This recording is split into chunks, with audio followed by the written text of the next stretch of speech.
السلام علیکم جی، کیا حال چال ہے آپ سب لوگوں کے؟ میں امید کرتی ہوں کہ آپ سب بالکل ٹھیک ہوں گے، خیریت سے ہوں گے۔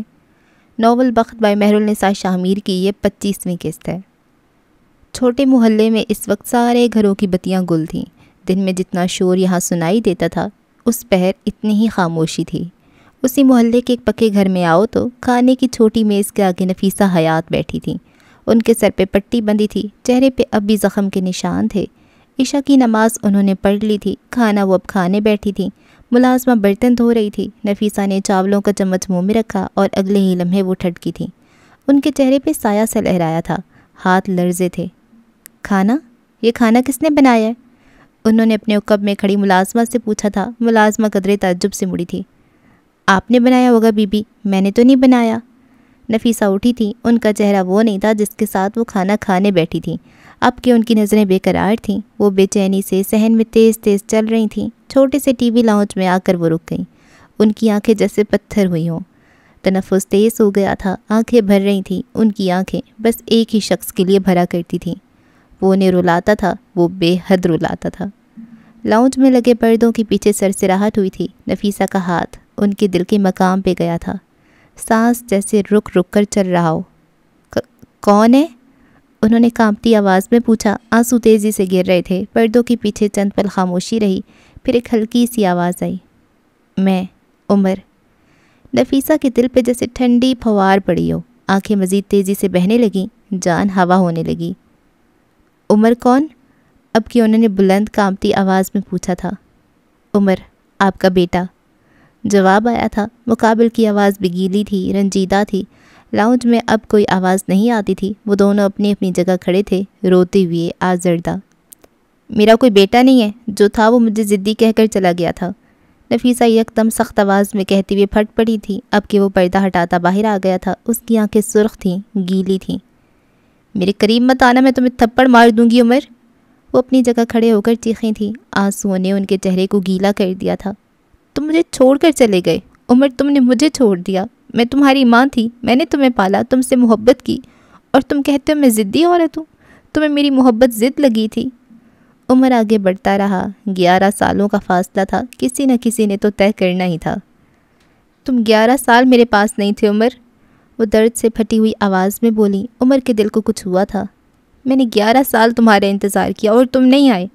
تم اب بھی مت آؤ، تم جاؤ یہاں سے عمر، تم جاؤ۔ وہ اب ان کے روبرو تھا، دونوں کی آنکھیں نم تھیں، چہرے غمزدہ تھے۔ 11 سالوں کے ہجر نے ان دونوں کو کھایا تھا، کسی کا ظاہر تو کسی کا اندر۔ عمر نے آہستگی سے ان کی دونوں ہاتھ تھام کر اوپر کیے۔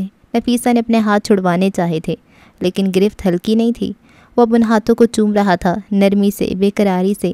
یہ ہاتھ کسی وقت نرم ہوتے تھے، آج یہ سخت تھے۔ عمر کے لیے یہ ہاتھ ہمیشہ نرم، خوبصورت، تحفظ رہنے والے تھے۔ دونوں کے آنسو اب شدت سے بہنے لگے تھے۔ اب عمر نے اپنے دونوں بازوؤں میں ان کا ہچکیاں لیتا وجود بھر لیا۔ جوان بیٹوں کے سینے ماؤں کے دلوں کی ٹھنڈک ہوتے ہیں، سہارا ہوتے ہیں، مضبوط سہارا۔ عمر نے ان کے بالوں کو لبوں سے چھوا۔ آئی ایم سوری اماں، آئی ایم سوری، میں آپ کے ساتھ نہیں تھا، میں چلا گیا تھا، آئی ایم سوری۔ وہ بلند آواز میں ان کو اپنے ساتھ لگائے کہہ رہا تھا۔ نفیسہ بس روئے گئیں، بے تحاشا روئے گئیں۔ الفاظ اپنی قدر و قیمت کھو چکے تھے، اب آنسو تھے جو ہجر کی داستان کہتے تھے، جو تشکر تھے۔ میں آپ کو لینے آیا ہوں اماں، میرے ساتھ چلیں، آپ کا بیٹا ہوں، آپ کا عمر، میں آپ کا عمر حیات ہوں، میرے ساتھ چلیں، مجھ سے غلطی ہو گئی، میں نے آپ کو لوگوں کے خوف سے چھوڑا۔ اس کے آنسو نفیسہ حیات کے بالوں میں گرتے جا رہے تھے۔ وہ اس کے سینے سے سر لگائے کھڑی تھیں، نہ شکوہ کر رہی تھیں، نہ کوس رہی تھیں۔ وہ ماں تھیں، مائیں مان جایا کرتی ہیں۔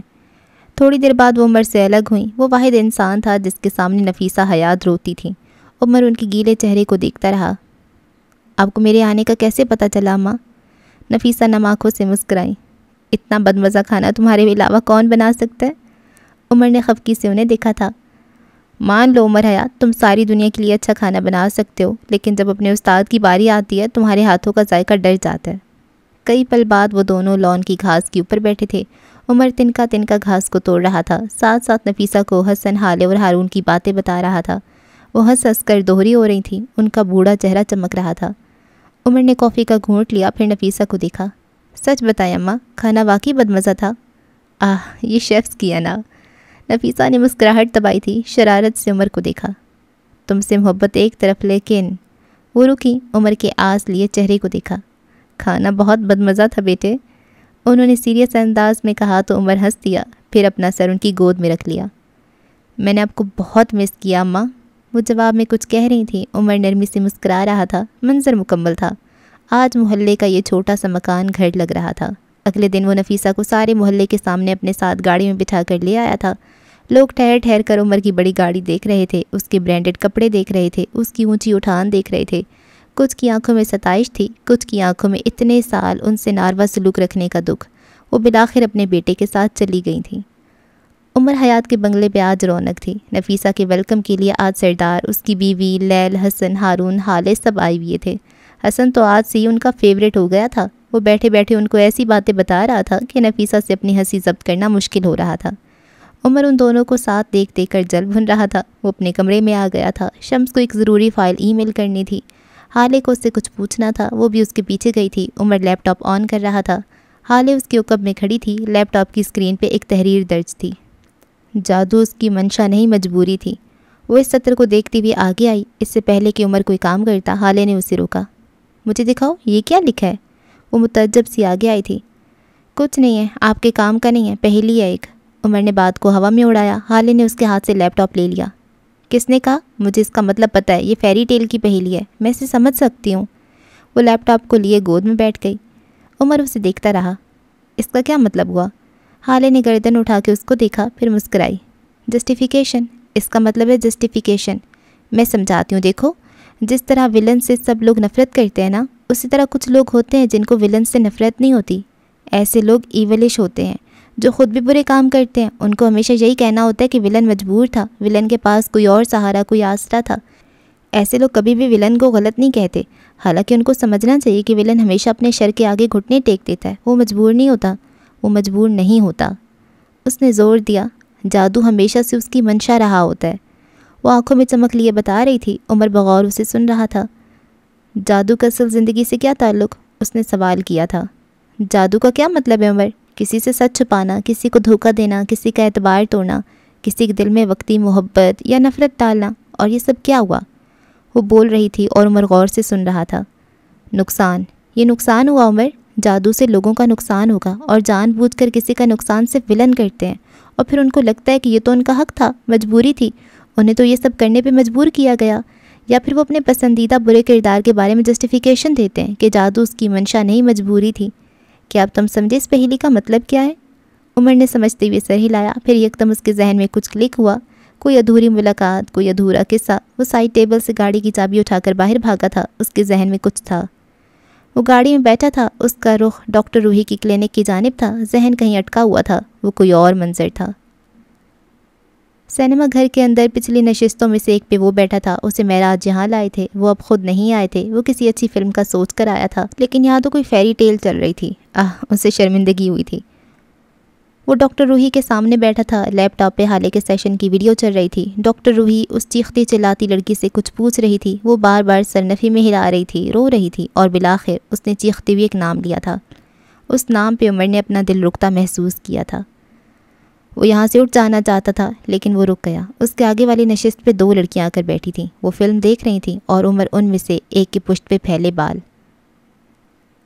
ہسپتال میں نرس کے سامنے بیٹھا عمر حیات اب بھی کاس لیے ہوئے تھا۔ شاید اس نے غلط سنا ہو، شاید کچھ تھا جو ٹھیک نہیں تھا، شاید اب بھی کچھ بدل جائے۔ آپ سے کس نے ہسپتال کا اجازت نامہ اور باقی کی ساری چیزیں مانگی تھی؟ پورا نام بتائیں۔ نرس نے اب کے پورا نام بتایا تھا، اور عمر حیات ابشل تھا۔ ریستوران کے مینیجر نے اپنے یہاں ریکارڈ ہونے والی 15 اپریل کی کال لسٹ کھولی تھی۔ وہیں عمر حیات نے حالے سلطان کا نمبر دیکھا۔ اس کے کانوں میں ایئر بڈز لگے تھے۔ وہ اس دن ہونے والی کال کو سنے گیا۔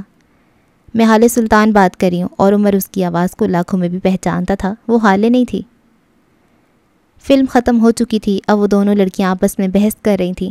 دیکھیں، آپ اس چڑیل کو جسٹیفائی کر رہی ہیں۔ اس نے شہزادی کو قلعے میں قید کیا، اسے اس کے خاندان سے دور کیا، اس کی زندگی کو ایک مذاق بنا کے رکھ دیا، اور آپ کہتی ہیں وہ مجبور تھی۔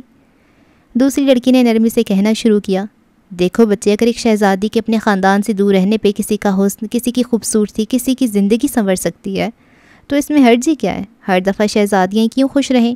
کیا کبھی چڑیل، بری پریاں، جادوگرنیاں خوش نہیں رہ سکتیں؟ اس نے جو کچھ بھی کیا وہ اس کی مجبوری تھی۔ چڑیل نے صحیح کیا، جادو اس کی منشا نہیں تھا، مجبوری تھی۔ آخری لائن اس کی آخری لائن پہلی لڑکی نہیں سن سکی تھی۔ وہ ساتھ والی سیٹ پہ کسی سے بات کرنے لگی تھی، لیکن عمر نے واضح طور پہ سنی تھی۔ وہ یہاں اس کی لوکیشن فالو کرتا ہوا آیا تھا۔ اس نے اپنی نظروں کی سیدھ میں دیکھا، وہ لڑکی اپنے شوہر کے ساتھ ریسٹوران کے اوپن ایریا میں چھوٹی سی میز کے گرد بیٹھی تھی۔ عمر شل سا کھڑا اس کو دیکھ رہا تھا۔ ذہن میں مختلف آوازیں گونج رہی تھیں۔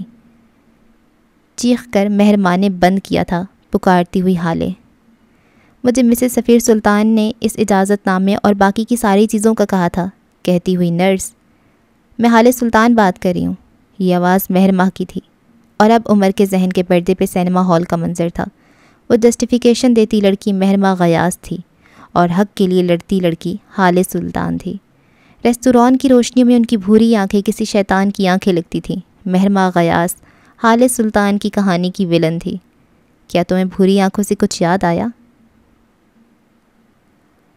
اب ہم کچھ وقت کے لیے تمہیں کہانی میں چند ماہ پیچھے لے جائیں گے۔ یہ اوپن ایریا کیفے تھا، جہاں میزوں کے اوپر چھتری نما سایہ کیا گیا تھا۔ فروا اور مہر ماں ایک دوسرے کے آمنے سامنے بیٹھی تھیں۔ فروا اپنے سامنے بیٹھی مہر سے کہہ رہی تھی، اور اگر میں تمہیں کہوں کہ تمہارے والدین کی طلاق حسینہ بھابھی کی وجہ سے ہوئی تھی؟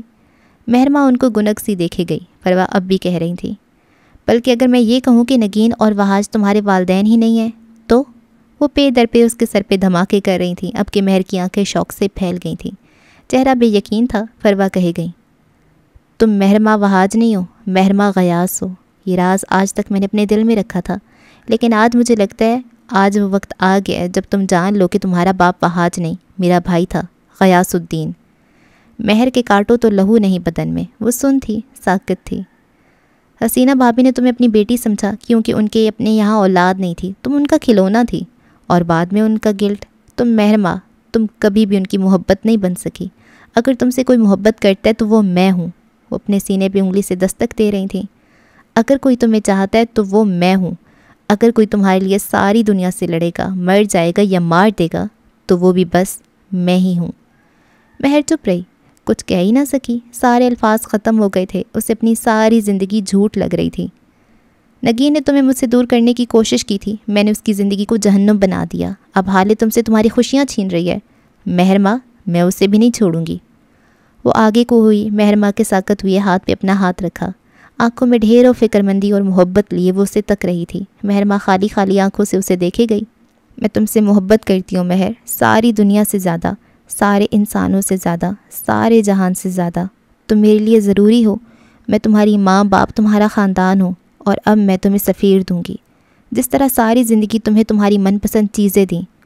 وہ ایک مان، ایک بھروسے سے کہہ رہی تھی۔ مہر ماں اب تک شاک تھی۔ اگلے کئی لمحات میں فروا اسے الف سے یہ تک تمام کہانی کہہ چکی تھیں جو انہوں نے نگین کے ساتھ کیا، جو مہر کی حقیقت تھی۔ مہر ماں سفید پڑتے چہرے اور پھٹتے ہوئے دل کے ساتھ سب سنے گئی۔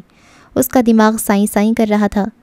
وہ بدقت اٹھی تھی، اپنا پرس اٹھایا۔ فروا اس کو دیکھتے ہوئے فکر مندی سے اس کے ساتھ اٹھی تھیں۔ مہر چلی گئی تھی بغیر کچھ کہے سنے، بس وہ چلتی گئی تھی۔ کئی گھنٹے بے چینی میں گزرے۔ بے کلی حد سے سوا تھی۔ شوق کم ہوا تو انتقام نے سر اٹھایا تھا۔ اس ریسٹوران کی ریزرویشن اس نے گھر آ کر کروائی تھی۔ وہ بس سفیر کو حالے کے ساتھ دیکھ کر دل مضبوط کرنا چاہتی تھی، لیکن سارا کھیل تب بدلا تھا جب ریسٹوران میں عمر حیات آیا تھا۔ مہر نے نہ جانے کیوں کس خیال کے تحت اس کی تصاویر لی تھیں اور گھر چلی آئی۔ اس نے وہی تصاویر کسی دوسرے نمبر سے فروا کے نمبر پہ سینڈ کی تھی۔ اس نے یہ کیوں کیا وہ نہیں جانتی تھی۔ جو ایک چیز وہ جانتی تھی وہ یہ تھی کہ مہر ماں مر کر بھی سفیر اور حالے کی شادی نہیں دیکھ سکتی تھی۔ بات اگر سفیر کی ہوتی تو شاید وہ صبر کر بھی جاتی، لیکن یہاں بات یوسف سلطان کی بھی تھی، اور یہاں آ کر مہر ماں کے سارے حواس کام کرنا چھوڑ دیتے تھے۔ اگلی رات وہ فروا سلطان کے کمرے کے باہر کھڑی تھی۔ اس کی آنکھیں، اس کا چہرہ غیر انسانی تھا۔ وہ کسی ہارے ہوئے انسان کی مانند تھی، بلکہ انسان نہیں، وہ ایک گدھ تھی جو بھوک کے ہاتھوں اپنے ہی ساتھی کو مارنا چاہتی تھی، اسی کا کچا گوشت کھا لینا چاہتی تھی۔ دروازہ کھلا تو فروا باہر نکلی۔ مہر کو یوں کھڑے دیکھ کر اسے ذرا بھی حیرت نہیں ہوئی تھی۔ وہ جانتی تھی یہ ہونا ہے۔ آپ کیا کرنے والی ہیں؟ وہ کافی دیر تک فروا کے سامنے کھڑے رہنے کے بعد بولی تو اس کا لہجہ بے تاثر تھا۔ فروا مسکرائی تھی، ان کی آنکھیں چمک رہی تھیں۔ میں نے سب پلان کر لیا مہر، سب طے ہے۔ میں بس تمہاری رائے جاننا چاہتی ہوں، کیا تم میرے ساتھ ہو؟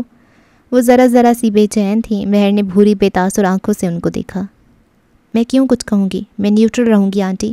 اگر میرے بغیر کچھ کیے اور کرے مجھے سفیر اور ابا مل جائیں گے تو اس میں غلط کیا ہے؟ لیکن ایک بات یاد رکھیے گا، حالے کو نقصان نہیں ہونا چاہیے، میں اس سے بہت محبت کرتی ہوں۔ آخر میں اس نے یقین دہانی چاہی تھی، پر وہ فوراً مسکرائی تھی۔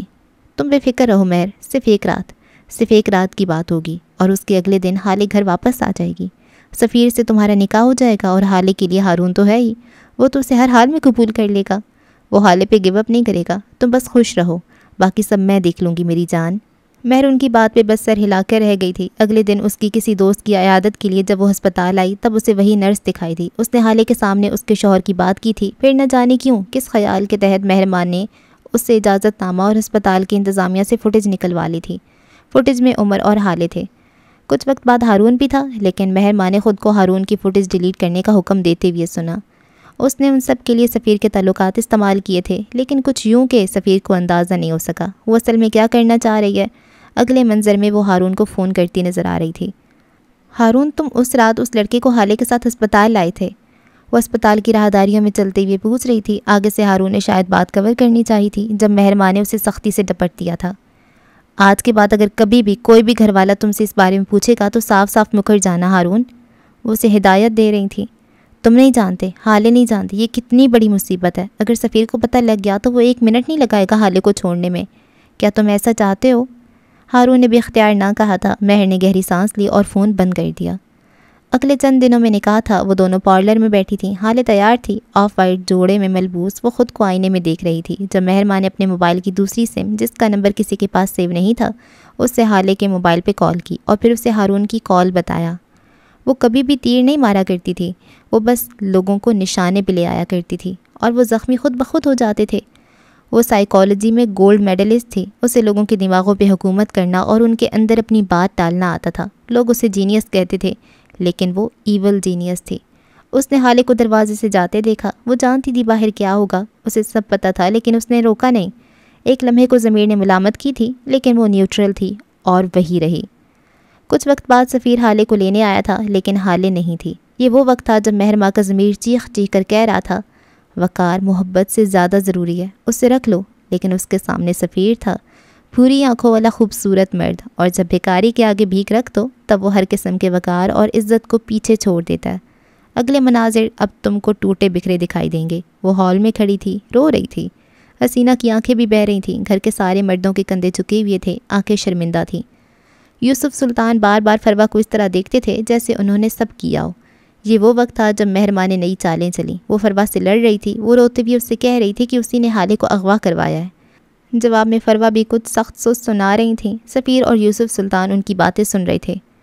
مہر نان گلٹی پروو ہو چکی تھی، اب یہاں اس نے گہری سانس لی تھی۔ سفیر اب بھی کچھ ماننے کو تیار نہیں تھا، اسے اب بھی حالے کی واپسی کا انتظار تھا۔ اس کی آنکھوں میں بے بسی بھری تکلیف تھی۔ مہرماں نے چند ثانیے اس کو دیکھا تھا، کئی آوازیں تھیں جو سماعت کا حصہ بن رہی تھیں، کئی رکاوٹیں تھیں جو اسے شیطان بننے سے روک رہی تھیں۔ یہ لمحہ تھا جب شر کو سر سے پھینک کر اتار دینا تھا، جب حسد کو پیروں تلے رون دینا تھا۔ یہ وہ وقت تھا جب جادوگرنی کو اپنے جادو اچھے کاموں کے لیے استعمال کرنا تھا۔ وہ موبائل گیلری کھولے کھڑی تھی، اس کی آنکھیں اسپاٹ تھیں، دل خالی۔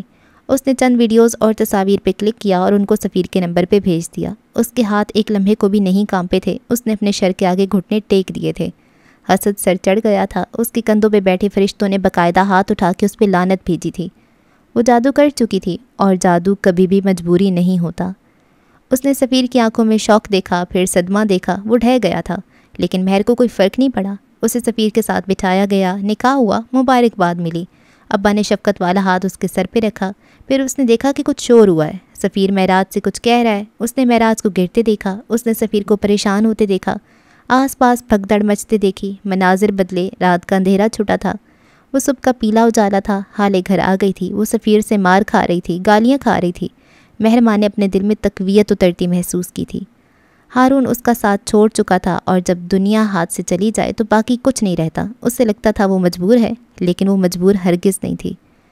وہ اگلے گھنٹے ہسپتال آئی تھی سفیر کے پیچھے، اسے لگتا تھا سفیر خود کو یا پھر معراج سلطان کو نقصان دے گا۔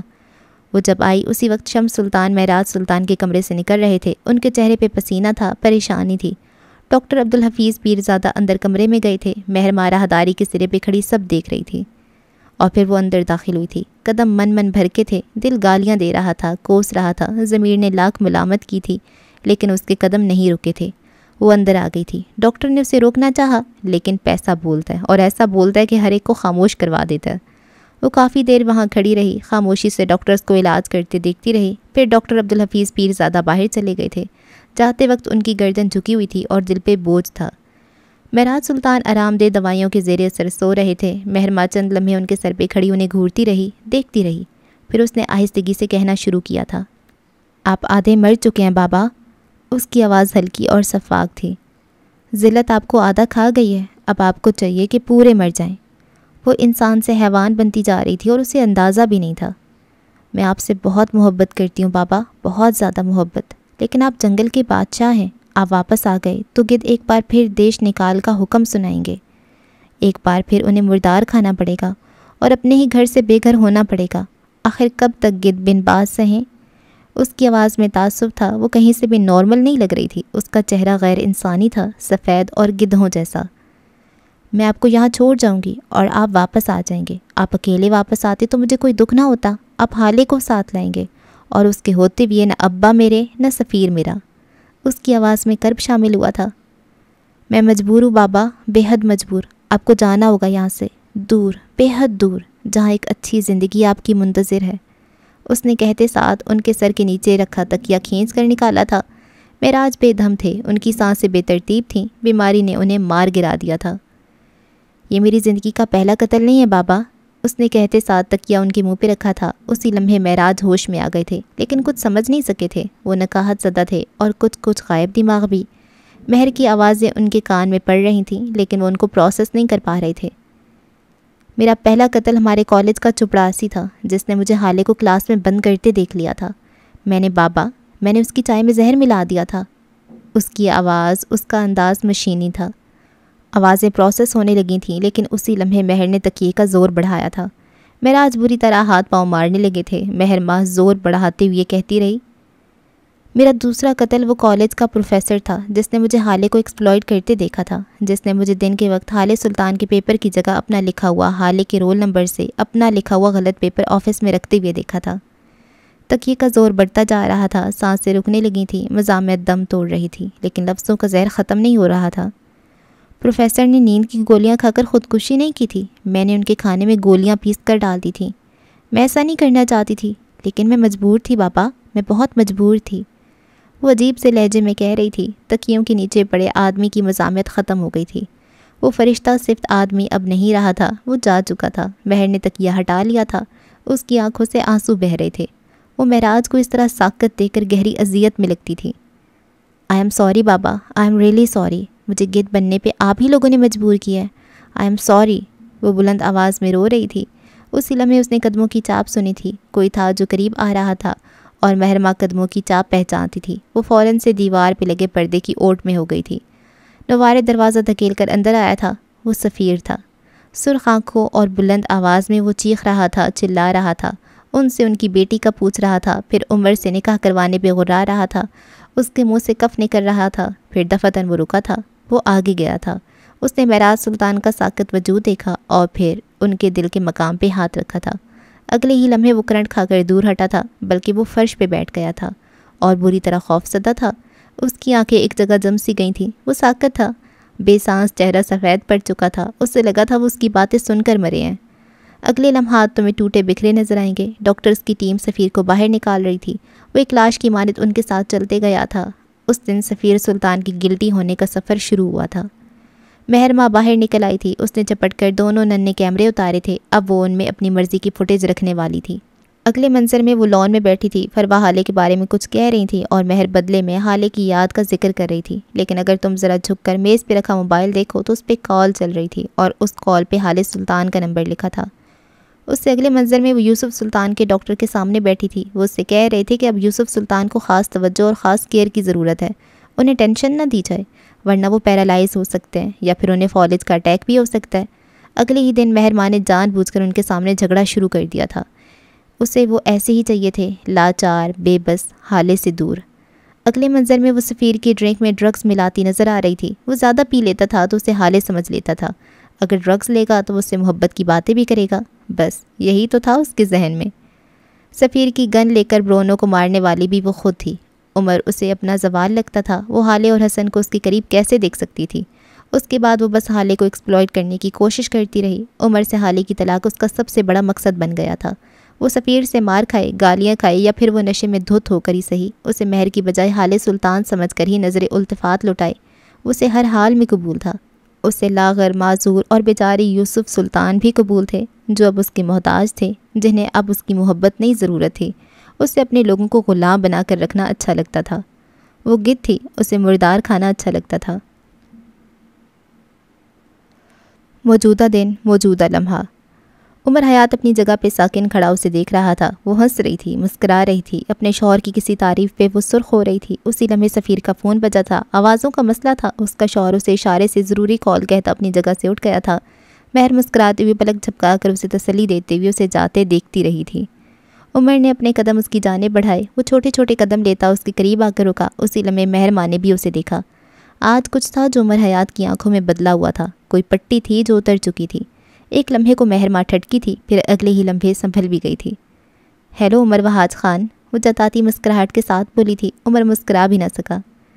ہیلو مہر ماں غیاث الدین، وہ بے تاثر لہجے میں بولا تھا۔ حقیقت وہ دونوں جان چکے تھے، اب چھپانے کا کوئی فائدہ نہیں تھا۔ عمر آہستگی سے اس کے سامنے کرسی پہ بیٹھا۔ چند پل وہ دونوں ایک دوسرے کو دیکھتے رہے، پھر مہر نے اس خاموشی کو توڑا تھا۔ کیا میں مان لوں کہ تم اب وہ بھی سب کچھ نہیں جانتے؟ اس کی آنکھوں میں دیکھتی کس ٹھٹائی سے پوچھ رہی تھی۔ عمر چند پل کچھ کہہ ہی نہ سکا۔ کیا تم نے جج صاحب، وہ باقی کے الفاظ نہیں کہہ سکا، کہنا مشکل تھا۔ مہر اس کی بات پہ چپ سی ہو گئی، پھر یکدم اس کی آنکھوں میں افسوس سا ابھرا، چہرے پہ ملال پھیلا، اس کی آنکھوں کے کنارے نم ہوئے۔ میں ایسا نہیں چاہتی تھی عمر، وہ بولی تو اس کے لہجے میں دکھ تھا۔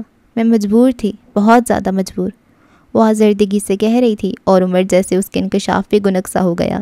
آس پاس دنیا گھومتی ہوئی محسوس ہو رہی تھی۔ اس کی آنکھوں میں کرب اترا تھا، کاش وہ اٹھ کر اس کا گلا دبا سکتا۔ وہ ہاتھ کی مٹھی بھینچے اسے سنے گیا۔ وہ کہے گئی، تم نے جنگل دیکھا ہے عمر؟ وہ اس کی آنکھوں میں دیکھتی عجیب لہجے میں کہہ رہی تھی۔ جنگل میں کئی جانور اور پرندے ہوتے ہیں، چھوٹے، بڑے، ادنا، اعلیٰ، وہ سب ساتھ رہتے ہیں، کبھی لڑتے ہیں، کبھی مرتے ہیں، ایک دوسرے کو کھا لیتے ہیں، نوچ لیتے ہیں، لیکن وہ ساتھ رہتے ہیں، کوئی ایک دوسرے کو نکال نہیں دیتا۔ لیکن ایک پرندہ ہے جسے جنگل سے نکال دیا گیا، دیش نکالا سمجھتے ہو؟ عمر بس اپنی آنکھوں میں تپش لیے اسے دیکھی گیا۔ وہ کہتی رہی، جب اسے جنگل سے نکالا گیا تو گدھوں نے آبادی کا رخ کیا۔ گدھ جانوروں کو چھوڑ انسانوں کا مردار گوشت کھانے لگے، ہر طرح کا چھوٹا بڑا مردار، حلال، ہر طرح کا گوشت۔ تمہیں لگتا ہے یہ گدھوں کی صفاقی تھی؟ نہیں عمر، یہ گدھوں کی مجبوری تھی، وہ زور دے کر بولی۔ وہ مجبور تھے، میں بری نہیں ہوں، میں بس گدھ ہوں جسے کبھی اپنا سمجھا ہی نہیں گیا، جس نے سلطان منزل کے جنگل میں زندگی کے 29 سال گزار دیے، لیکن کسی نے اسے قبول نہیں کیا۔ اب میں اگر گدھ بن کر مردار کھانے لگ گئی تو اس میں میرا کیا قصور ہے؟ اسی لمحے سفیر ان کی طرف آتا دکھائی دیا۔ اس کی کال لمبی ہو گئی تھی، لیکن وہ ان سے 2 میز دور تھا جب کسی جاننے والے نے اسے روک لیا۔ عمر نے سمجھنے والے انداز میں سر ہلایا، ایک سخت نظر مہر ماہ پہ ڈالی اور کہنا شروع کیا، تم نے میرا بخت کھایا مہر ماہ۔ عمر اس کو دیکھ کر بول رہا تھا، میرے رشتے، میرے پیسے، میرا حق، میری عیاشی، تم نے سب کھایا۔ ایک زندگی تھی جو تم نے میری جگہ گزاری، اور اب، اس نے اپنی آواز دھیمی کر لی، اب وقت ہے کہ تم حساب دو۔ سفیر کو کسی جاننے والے نے روک رکھا تھا، اس کی نظریں بے چین سی تھیں، وہ جلد از جلد یہاں آنا چاہتا تھا۔ عمر اب بھی کہہ رہا تھا، میں عمر حیات آج تمہیں بتا رہا ہوں، میں تم سے حساب لوں گا، میں تمہاری گردن میں ایسا پھندا لگاؤں گا کہ تم اسے خود پہ کس دو گی۔ اتنا عرصہ میں تمہیں سمجھ نہیں پایا کیونکہ میں وکٹم بن رہا تھا، لیکن آج اور ابھی سے عمر حیات کہانی کا ولن ہے، یاد رکھنا۔ مہر ماں ابرو اوپر کھینچے اسے دیکھ رہی تھی، اب کہانی میں اصل مزہ آنے لگا تھا۔ تمہیں یہ تو پتہ ہے کہ گدھوں کو قبول نہیں کیا گیا، لیکن کیا تم یہ جانتی ہو کہ ان گدھوں کو کیوں قبول نہیں کیا گیا؟ مہر کے چہرے پہ الجھن ابھری۔ عمر کہتا رہا، گدھ حریص تھے، وہ کھاتے تھے اور بہت کھاتے تھے، حلال، حرام، مردار سب کھاتے تھے، لیکن پھر بھی ان کا حرص نہیں مرتا تھا، یہاں تک کہ ان کے منہ سے ان کا کھایا کہہ کی صورت نکل آتا تھا۔ ہاضمہ خراب ہو جاتا تھا، لیکن وہ پھر بھی کھاتے تھے کیونکہ گدھ حریص تھے۔ وہ اتنا کھا کر کہہ کر کے پاگل ہونے لگے تھے۔ ساری رات گدھ سوتے نہیں تھے، ان کا حرص، ان کا حسد انہیں سونے نہیں دیتا تھا۔ گدھوں کو نکالا جانا ظلم نہیں، جنگل کی صفائی تھی۔ وہ ایک ایک لفظ پہ زور دے کر بولا تھا، تم نے بہت مردار کھایا ہوگا، بہت گوشت کے ٹکڑے حلق سے اندر اتارے ہوں گے، لیکن میں گوشت کا وہ ٹکڑا ہوں جو 7 پانیوں سے بھی نہیں نگلے گا، میں تمہارے حلق میں اٹک جاؤں گا، اس طرح کہ تمہاری سانس بند ہونے لگے گی۔ تم اگر گدھ ہو تو میں تم سے بڑا گدھ ہوں۔ شاید تم بھول رہی ہو مہرما، ہم دونوں ایک ہیں، ہم دونوں ایک ہی دن پیدا ہوئے ہیں، ہمارے اندر ایک جیسا شر ہے۔ بس فرق یہ ہے کہ میں نے اپنے شر پہ قابو پا رکھا ہے، لیکن اب میں تمہیں بتاؤں گا کہ اصل گدھ کون ہے۔ مہرما کچھ نہیں بولی، وہ بس محظوظ سی اسے دیکھ رہی تھی۔ تم فیری ٹیلز دیکھتے ہو عمر؟ وہ مسکراتے ہوئے پوچھ رہی تھی۔ عمر آنکھوں میں تیش لیے اسے دیکھ رہا تھا۔ نہیں دیکھتے ہوگے ہے نا؟ مہرما نے اضافہ کیا۔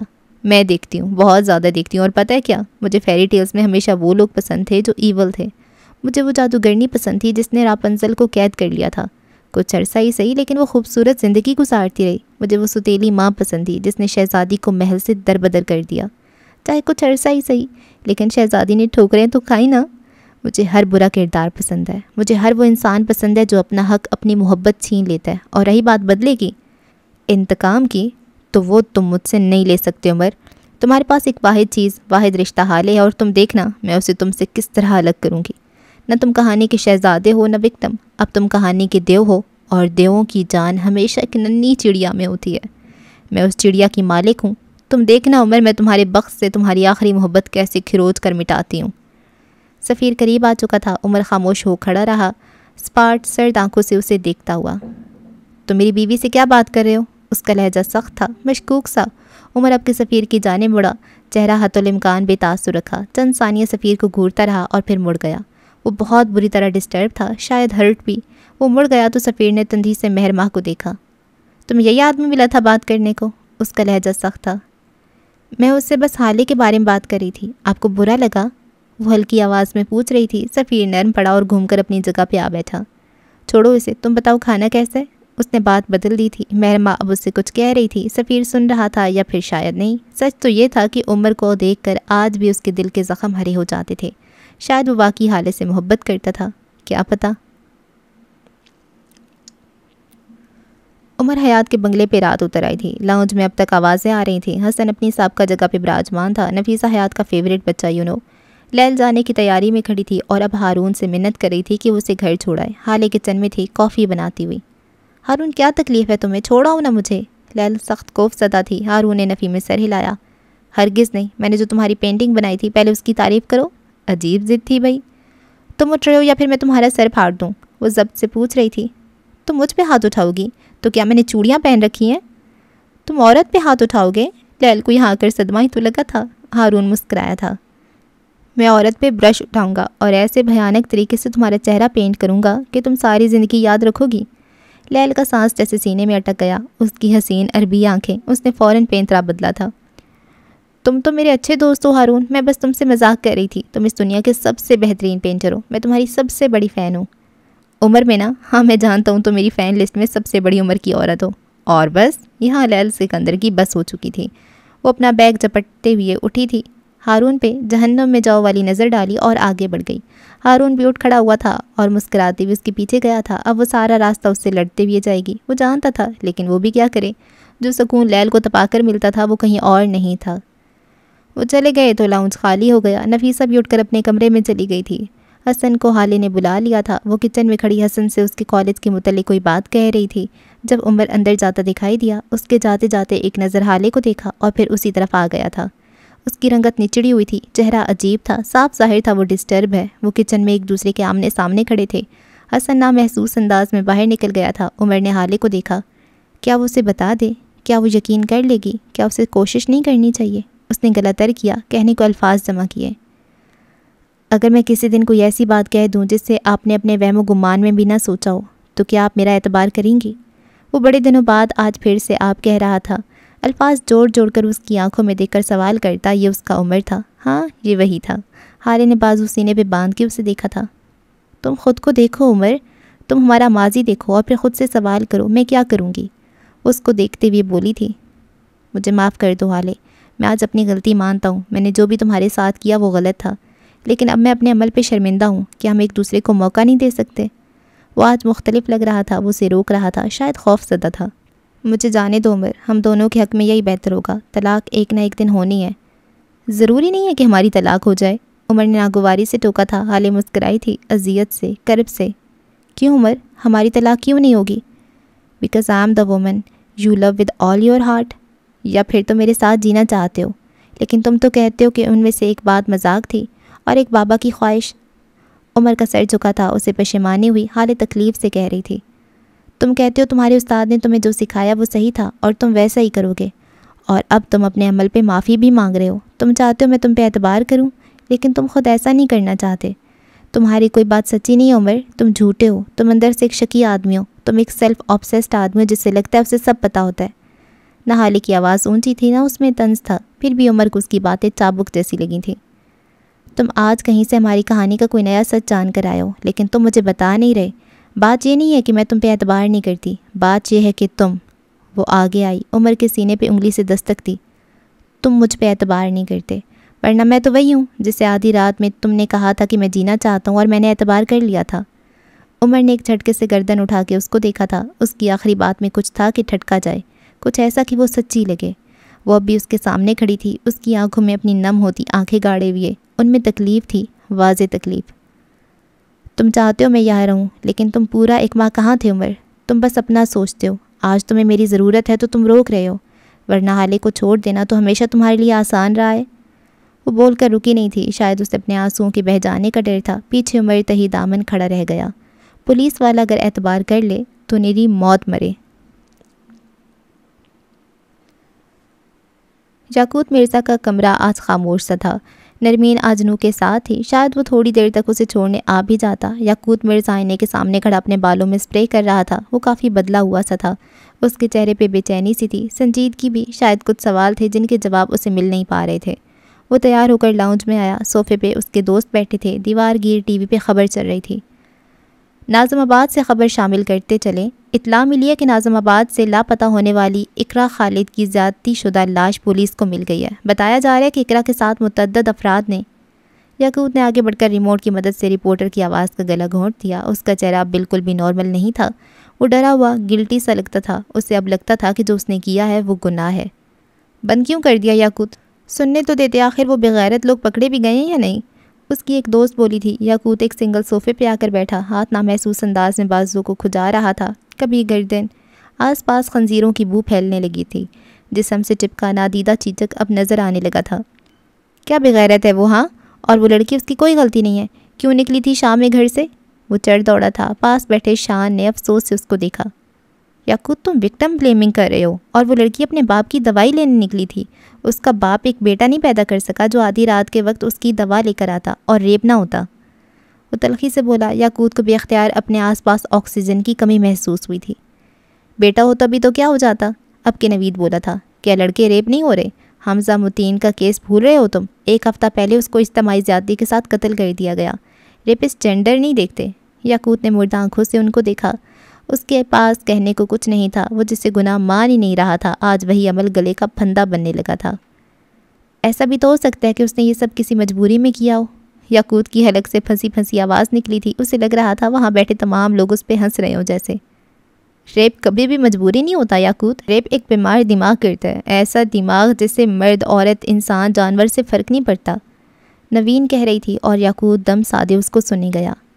جو لوگ کہتے ہیں ریپ مرد نے کیا، غلط کہتے ہیں۔ کوئی بھی مرد یا عورت ریپ نہیں کرتی، کوئی ہوس ریپ نہیں کرتی۔ ریپ ایک بیمار دماغ کرتا ہے، جسے قبر میں لیٹی عورت سے بھی فرق نہیں پڑتا، جسے نوزائیدہ بچی سے بھی فرق نہیں پڑتا، جسے اپنے جیسے جسمانی خد و خال رکھنے والے انسان سے بھی فرق نہیں پڑتا۔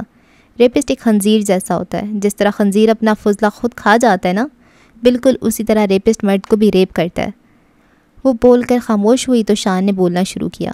کوئی یاقوت کو نہیں دیکھ رہا تھا، کوئی یہ نہیں دیکھ رہا تھا کہ وہ لفظوں کے زہر سے سبز پڑ رہا ہے۔ شان کہہ رہا تھا، تم جانتے ہو یاقوت، ریپ کس طرح پورا خاندان توڑ دیتے ہیں؟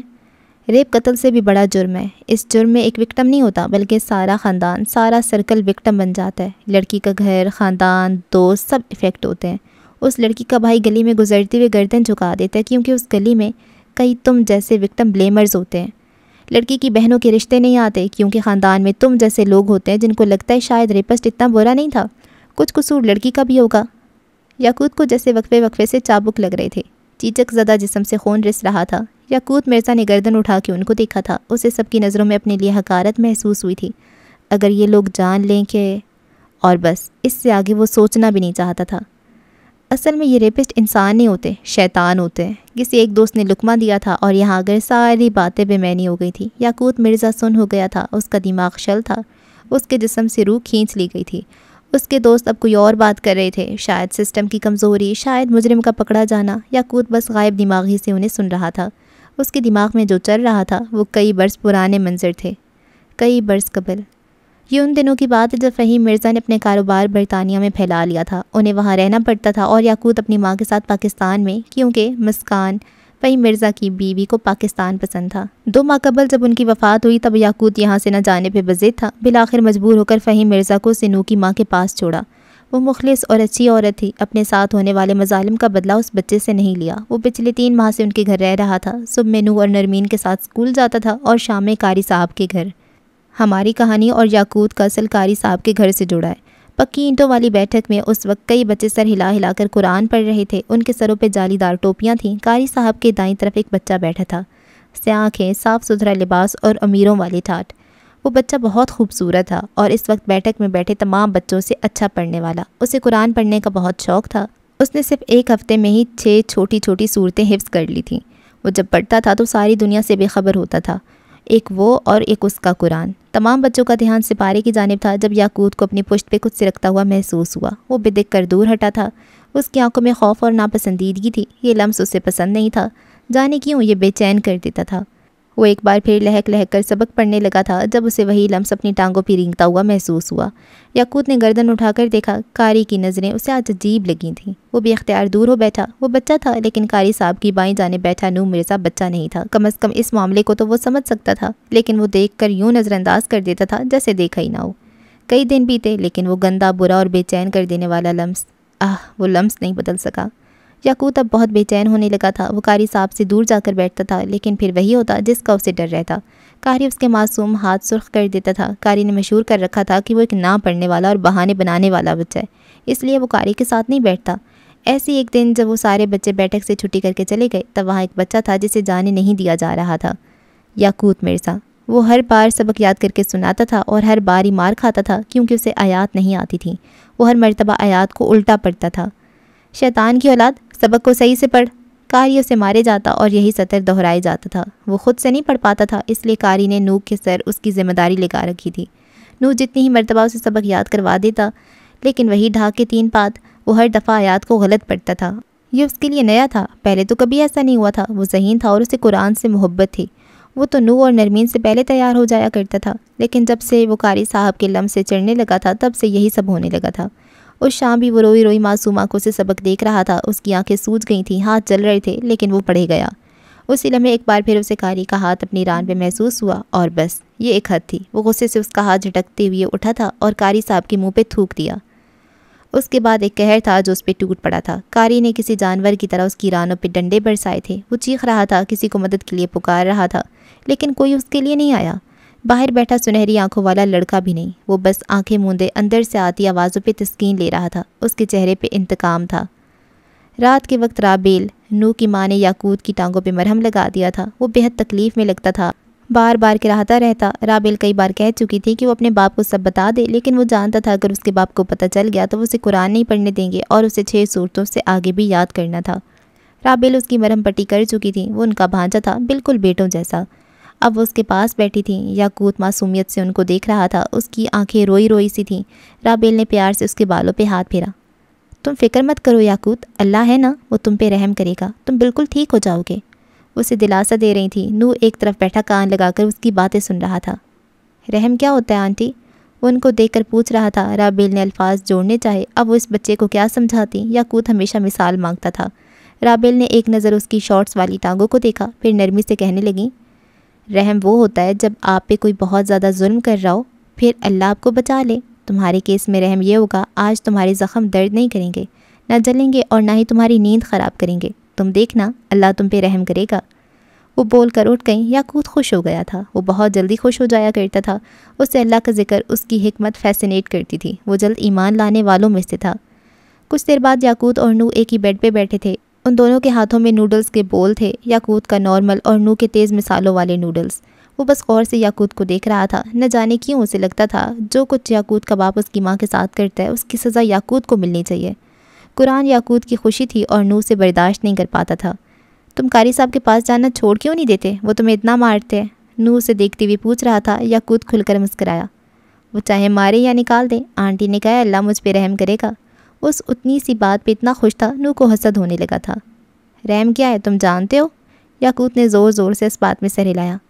آج میرے زخم ہرٹ نہیں کریں گے، یہ رحم ہے۔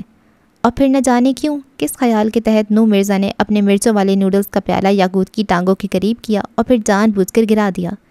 مرچوں والا پتلا پانی تازہ زخموں پہ لگا تو یاقوت کی روح تک کانپ گئی۔ وہ درد سے چیخ رہا تھا، اس کے زخم ابھی کچے تھے اور ان پہ یہ نوڈلز کا سوپ نما پانی۔ یہ موت تھا۔ وہ بیڈ پہ کھڑے ہو کر چیخ رہا تھا، رو رہا تھا، تکلیف حد سے سوا ہونے لگی تھی۔ نوح کو اندر ہی اندر تسکین ملنے لگی تھی، وہ اسے خوش نہیں دیکھنا چاہتا تھا۔ اللہ پلیز رحم کر دو، پلیز اللہ، یاقوت روتے ہوئے فریاد کر رہا تھا۔ اس کی آنکھوں سے آنسو بہہ رہے تھے، ٹانگیں شدید جلن کا شکار تھیں، بس وہ ایک ہی سطر پکار رہا تھا، اللہ پلیز رحم کر دیں پلیز۔ چند دن بعد اس کے زخم بہتر ہو گئے تھے۔ رابیل خود قاری صاحب کے پاس چل کر آئی تھیں، کچھ سنی اور کچھ ان کو سنائی، لیکن قاری کا بس یہی کہنا تھا کہ وہ شیطان ہے اور پڑھ نہیں سکتا۔ وہ آیتوں کو اپنی مرضی سے زیر زبر کر دیتا ہے، جس سے آیت کا مطلب بدل جاتے ہیں۔ خیر کافی لمبی بحث کے بعد وہ ایک بار پھر یاقوت کو اس کی خواہش پہ قاری کے پاس چھوڑ کر چلی گئی تھی۔ نوح اسے سبق یاد کروا رہا تھا، وہ مکمل دل جمعی کے ساتھ یاد کر رہا تھا اور پھر وہ اپنا قاعدہ لے کر استاد کے آگے گیا، لیکن جو آیات اس نے پڑھی ان میں ایک بار پھر زیر زبر کی غلطی تھی۔ قاری صاحب نے اسے ایک بار پھر بہت مارا۔ یاقوت کو ان کا مارنا برا نہیں لگتا تھا، اسے وہ لفظ شیطان برا لگتا تھا۔ وہ جب بھی اسے شیطان کہتے تھے سارے بچے اسے حقارت سے دیکھتے تھے۔ قاری کی آواز میں اسے شیطان کہتی ہوئی اتنی ذلت ہوتی تھی کہ یاقوت کو مار سے زیادہ یہ لفظ چبھنے لگ گیا تھا۔ وہ ہر روز پہلے سے زیادہ تیاری کرتا اور کوشش کرتا تھا کہ آج وہ کوئی غلطی نہیں کرے گا، آج اسے شیطان کا ٹیگ ہٹ جائے گا، لیکن ہر دن یہ ذلت اس کے ساتھ مزید تیزی سے لپٹتی جا رہی تھی۔ ایک دن بلاخر ڈرتے ڈرتے اس نے قاری سے کچھ کہنے کی کوشش کی تھی۔ قاری صاحب مجھے سبق آپ یاد کروا دیں، کیا پتہ نوح کو خود بھی ایسے ہی پڑھنا آتا ہو جیسے میں پڑھتا ہوں۔ وہ بہت دقت سے خوف سے کہہ رہا تھا، کیونکہ اسے یقین ہونے لگا تھا کہ نوح کا پڑھایا گیا سبق ہی یاد کرتا ہے۔ 14 سپاروں کا حافظ ہے نوح، اور تجھے غلط پڑھاتا ہے۔ 6 صورتیں گنتی کی 6 صورتیں آتی ہیں تجھے، بغیرت، تو ہے ہی شیطان، تیرے اندر شیطان ہے۔ وہ بولتا جاتا اور اس کے ہاتھوں کو ڈنڈے سے سرخ کرتا جاتا۔ اس کے اوقا میں بیٹھے سنہری آنکھوں والے لڑکے کے دل میں ایک طمانیت سی اتری تھی، ایک یہی طریقہ تھا جس سے وہ اپنی ماں کا حساب لے سکتا تھا۔ چند دن بعد کا ذکر ہے، یاقوت مرزا اسی بیٹھک میں قاری صاحب کے آگے بیٹھا تھا۔ اسے ابھی ابھی نوح نے سارا سبق یاد کروا دیا تھا۔ آج وہ پرجوش تھا، آج وہ بس اپنے اوپر سے شیطان کا ٹیگ ہٹا لے گا۔ آج کے بعد قاری اسی حقارت سے نہیں دیکھے گا۔ وہ پڑھ رہا تھا، لیکن اگلے ہی لمحے قاری صاحب کے بھاری ہاتھ نے اس کے چہرے پہ اپنی چھاپ چھوڑ دی تھی۔ اب کہ یاقوت کو غصہ آیا تھا، بلکہ اسے غصہ بھی نہیں آیا، وہ بس تھک چکا تھا۔ اس کی ہمت جواب دے گئی تھی۔ قاری نے ایک بار پھر اسے شیطان کا لقب دیا تھا۔ وہ کہتا تھا یاقوت شیطان ہے، جب بھی اس کے دل میں قرآن نہیں اترتا۔ اس رات وہ رابیل کے سامنے بیٹھا تھا، وہ اس کے ہاتھوں کو دیکھ رہی تھی۔ یاقوت نہ اداس تھا نہ خوش، وہ بس تھکا ہوا تھا، یوں لگتا تھا جیسے وہ بچہ ایک لمبی نیند سونا چاہتا تھا۔ آنٹی شیطان کیا ہوتا ہے؟ وہ رابیل کو دیکھتے ہوئے پوچھ رہا تھا۔ چند لمحوں تک رابیل اسے دیکھتی رہیں، وہ ایک بچے کو کیا جواب دیں، بس یہی سوچتی رہیں۔ پھر نرمی سے اس کے بالوں میں ہاتھ پھیرتے ہوئے کہنے لگیں، بچے شیطان وہ ہوتا ہے جسے اللہ نے ناپسند کر دیا ہو، جسے اللہ نے خود سے دور کر دیا ہو، اور وہ جس پہ اللہ رحم نہ کرتا ہو، جسے مطلب وہ شیطان ہے جس پہ اللہ رحم نہ کرتا ہو۔ یاقوت نے ان کی بات کاٹی تھی، اس کی تھکی تھکی آنکھوں میں اب بس کا اشارہ تھا۔ وہ تھک گیا تھا اور اب مزید نہیں جھیل سکتا تھا۔ رابیل نے اور بھی بہت باتیں کہی تھیں، لیکن یاقوت کو کچھ یاد نہیں رہا، اس کی سماعت میں بس چند ہی جملے ٹھہر سکے تھے۔ اگلے دن بہت کچھ بدل گیا تھا۔ یاقوت نے اپنے باپ کے ساتھ جانے کی حامی بھر لی تھی، وہ ان سب سے دور جانا چاہتا تھا۔ سچ یہ تھا کہ وہ آیات غلط نہیں پڑھتا تھا، سچ یہ تھا کہ اسے غلط پڑھایا جاتا تھا۔ اس کا استاد اس کے ساتھ مخلص نہیں تھا، اس کے استاد نے اس کے ساتھ بیر باندھ لیا تھا، اور جب آپ کا استاد آپ کے ساتھ بیر باندھ لے تو 2 چیزیں ضرور خراب ہو جاتی ہیں، یا تو حال یا پھر مستقبل۔ اس دن کے بعد سے نوح نے کسی بچے کو سبق یاد نہیں کروایا تھا، کیونکہ اس دن کے بعد سے نوح کو قرآن بھول گیا تھا۔ وہ پڑھنے بیٹھتا تو اس کے سر میں شدید درد ہوتا اور آنکھیں دھندلی ہو جاتی۔ اگر جبر کر کے بھی وہ پڑھتا رہتا تو اس کے ذہن میں کچھ بیٹھتا نہیں تھا۔ اس دن کے بعد سے یاقوت نے کبھی قرآن کھول کر نہیں دیکھا تھا۔ اس نے تسلیم کر لیا تھا کہ وہ شیطان ہے اور اللہ اس پہ رحم نہیں کرے گا۔ وہ خدا سے ناراض تھا، اسے گلے تھے، لیکن وہ کیسا گنہگار تھا جسے آج بھی بچپن کی وہ 6 صورتیں یاد تھیں۔ اپنے دوستوں کی آواز پہ وہ ہوش میں آیا تھا۔ موضوع بحث اب بدل چکا تھا، لیکن ایک چیز تھی جسے وہ بدل نہیں پا رہا تھا، اپنا چیچک زدہ دل۔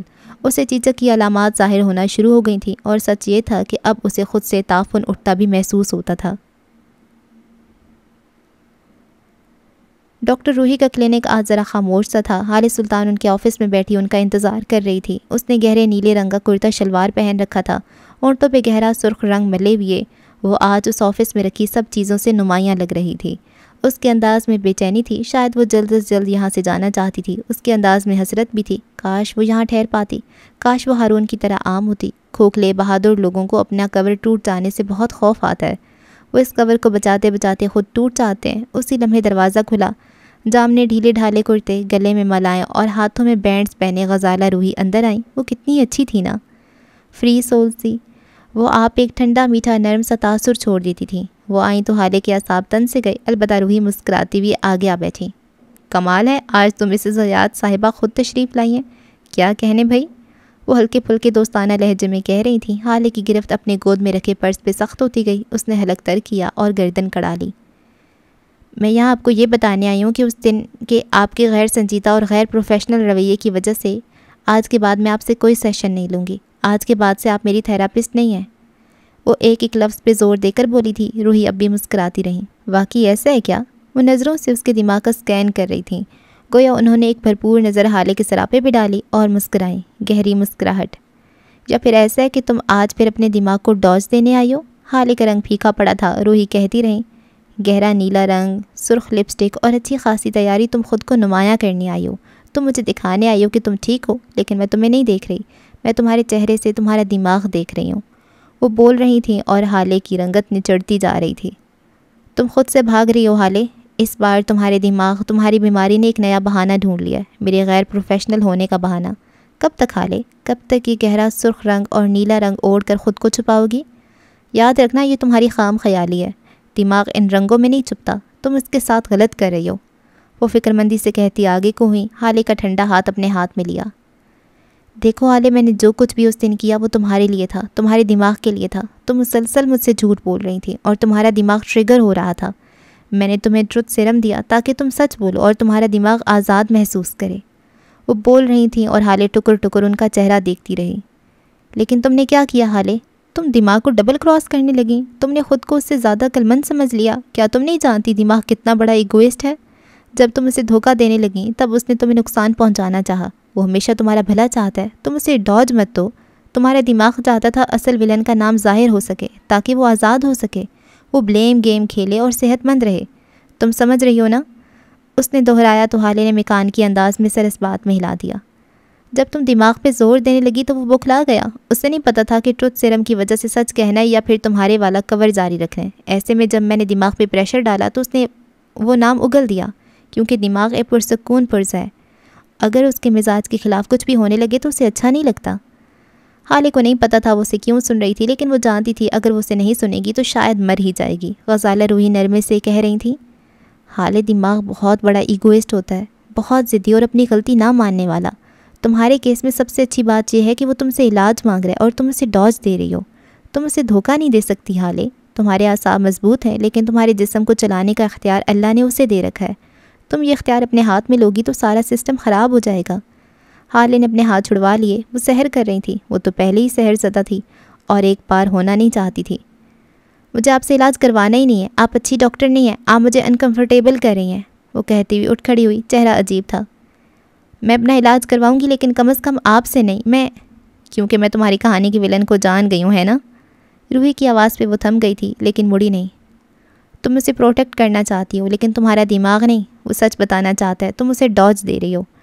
ڈرو اس دن سے جب وہ تمہیں ڈوز دینے لگے گا۔ اس کی آواز میں کوئی طنز نہیں تھا۔ حالے نے اپنا پر سینے سے لگا لیا۔ کوئی انسان کسی انسان کو اتنا کیسے جان سکتا تھا؟ اسے غزالہ روحی سے خوف آنے لگا تھا۔ میں کوئی بھکاری نہیں ہوں حالے، میں تمہارے پیچھے نہیں آؤں گی، تمہیں آنا ہوگا۔ تمہارے بعد تمہاری مسیحا بس میں ہوں۔ خود کے ساتھ کھیل کھیلنا بند کر دو، کیونکہ اس بار بھی تم علاج کے لیے نہیں آئی تھی۔ اس بار تمہیں لوگوں کا خوف یہاں لایا تھا۔ جب تمہیں تمہارا سیلف لو یہاں لائے گا تب ہوگا علاج۔ اس کی پشت کو دیکھتے ہوئے کہہ رہی تھیں۔ حالے کا سانس رک رک کر چل رہا تھا۔ وہ چند پل وہیں جمی رہی، شاید وہ اسے روک لیں، شاید کچھ کہہ دیں، لیکن جب کافی دیر تک وہ خاموش رہیں تو حالے باہر نکل آئی۔ پیچھے غزالہ روحی تعصب سے بیٹھی رہ گئی۔ ڈاکٹر کا ضدی مریض اس کا پسندیدہ مریض ہوتا ہے۔ وہ اس کا علاج کر کے خود کو فیسینیٹ کرنا چاہتی تھی۔ ڈاکٹرز کی ادھورے خواب۔ سلطان منزل کے لان میں بچھی کرسیوں پہ اس وقت بس مہرماں بیٹھی تھی۔ سیاہ جوڑے میں ملبوس، اس کے بھورے بال لمبے پشت پہ پھیلے تھے، سوجے پپوٹوں والی آنکھوں میں اس وقت ایک زوم سا تھا۔ وہ گردن سیدھی کیے بیٹھی تھی۔ ابھی وہ یوسف سلطان کے ساتھ چائے پی کر آئی تھی۔ وہ اس کے ساتھ خوش تھے، حالانکہ باتیں کم ہونے لگی تھیں، ان کو لاچار کر کے اب اسے محبت مل رہی تھی، تو اس میں غلط کیا تھا؟ اسی لمحے اسے اپنے سامنے سے سبزہ زار پہ جلدی اپنی طرف آتی ہوئی فروا دکھائی دی۔ وہ پرسکون ٹھنڈی نظروں سے ان کو دیکھتی رہیں۔ فروا اس کے قریب رکھی کرسی پہ آ کر بیٹھی، چند ثانیے مہرماں کو دیکھتی رہیں۔ ایسے کیا دیکھ رہی ہیں؟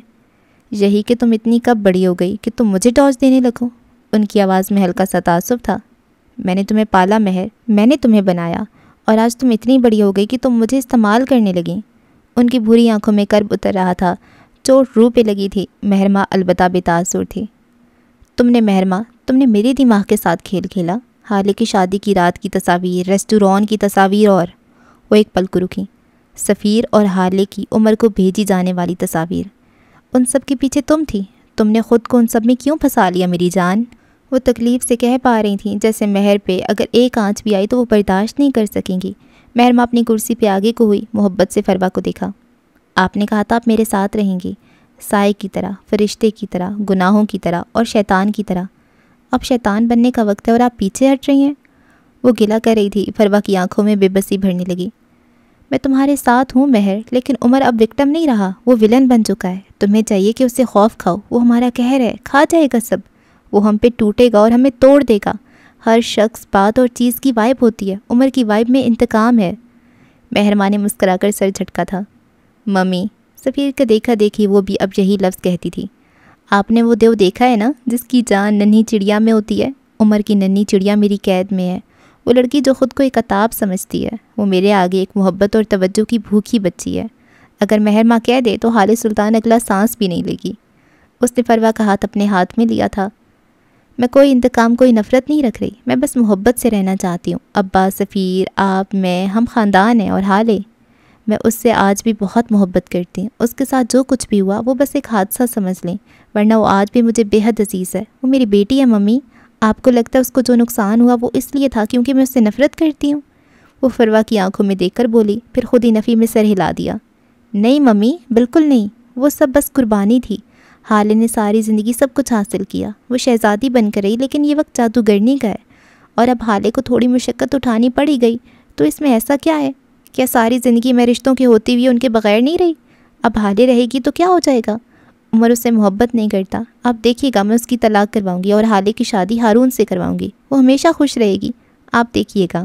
وہ فروا کو یقین دہانی کروا رہی تھی، لیکن وہ اسی کی استاد تھی۔ انہوں نے آہستگی سے مہرماں کے ہاتھ سے اپنا ہاتھ نکالا تھا، پھر عجیب سی نظروں سے اسے دیکھا۔ مجھے لگتا تھا حالے سے سب سے زیادہ نفرت میں کرتی ہوں، لیکن وہ رکی، مہر کی بھوری آنکھوں کو دیکھا۔ تم مہرماں، تم تو حالے کو زندہ بھی جلا سکتی ہو۔ تم نفرت اور حسد کے ایسے مقام پہ ہو جہاں سے واپسی ممکن نہیں، یا جل جاؤ یا جلا دو، مجھے تم سے خوف آ رہا ہے۔ وہ واقعی خوف کھاتی ہوئی اٹھ کھڑی ہوئی تھیں، پھر دیکھتے ہی دیکھتے لمبے لمبے ڈگ بھرتی وہاں سے چلی گئی تھیں۔ میں واقعی اس سے محبت کرتی ہوں، بس میرا طریقہ الگ ہے، مہرماں ہولے سے بڑبڑائی تھی۔ بینز بلاسم پہ شام اتر آئی تھی، لوگوں کا رش اب کے کم تھا۔ ایسے میں نسبتاً کونے والی لمبی میز پہ آؤ تو تمہیں 4 لوگ بیٹھے نظر آئیں گے۔ ہارون اور اس کے ساتھ جڑ کر بیٹھی لیل، سکندر، عمر اور اس کے ساتھ لا تعلق سی حال سلطان۔ وہ دونوں آپس میں بہت کم بات کر رہے تھے، بس کام کی بات کہنا زیادہ مناسب ہوگا۔ اس رات کے بعد سے بہت کچھ تھا جو بیت میں آ چکا تھا۔ اس پہر ان تینوں کی نظریں ہارون شاہد پہ جمی تھیں۔ ہم نے پچھلے 1 ماہ سے تم سے ایک ہی کام کہہ رکھا ہے، کیا بنا اس کا؟ پوچھنے والا عمر تھا۔ ہارون شاہد نے گلا کھنکارا اور یاد کرنا چاہا کہ اس کام کا کیا بنا تھا۔ کچھ عرصہ قبل شاہد ولا میں ڈنر ٹیبل سجی تھی، سربراہی کرسی پہ شاہد براجمان تھے، ان کی دائیں طرف ہارون اور بائیں جانب نوال بیٹھی تھیں۔ دفتن ہارون نے ان کو محتاط نظروں سے دیکھا اور پھر الفاظ مجتمع کیے۔ پاپا، وہ جو آپ کے دوست ہیں، اس نے سرسری لہجہ اپنایا تھا، وہ میرواز فرید، ان کے ساتھ آپ کے کیسے تعلقات ہیں؟ شاہد نے کھانے سے ہاتھ روک کے اسے دیکھا تھا۔ تم کب سے میرے لوگوں کے ساتھ تعلقات کی فکر کرنے لگے؟ اور وہ بھی اس بدنام زمانہ میر کی؟ نوال کے کان بھی کھڑے ہو چکے تھے، ان کو ہارون کی ایکٹیویٹیز پہ پہلے ہی شک تھا۔ ہارون کا سانس گلے میں اٹکا تھا، لیکن وہ بظاہر پرسکون رہا۔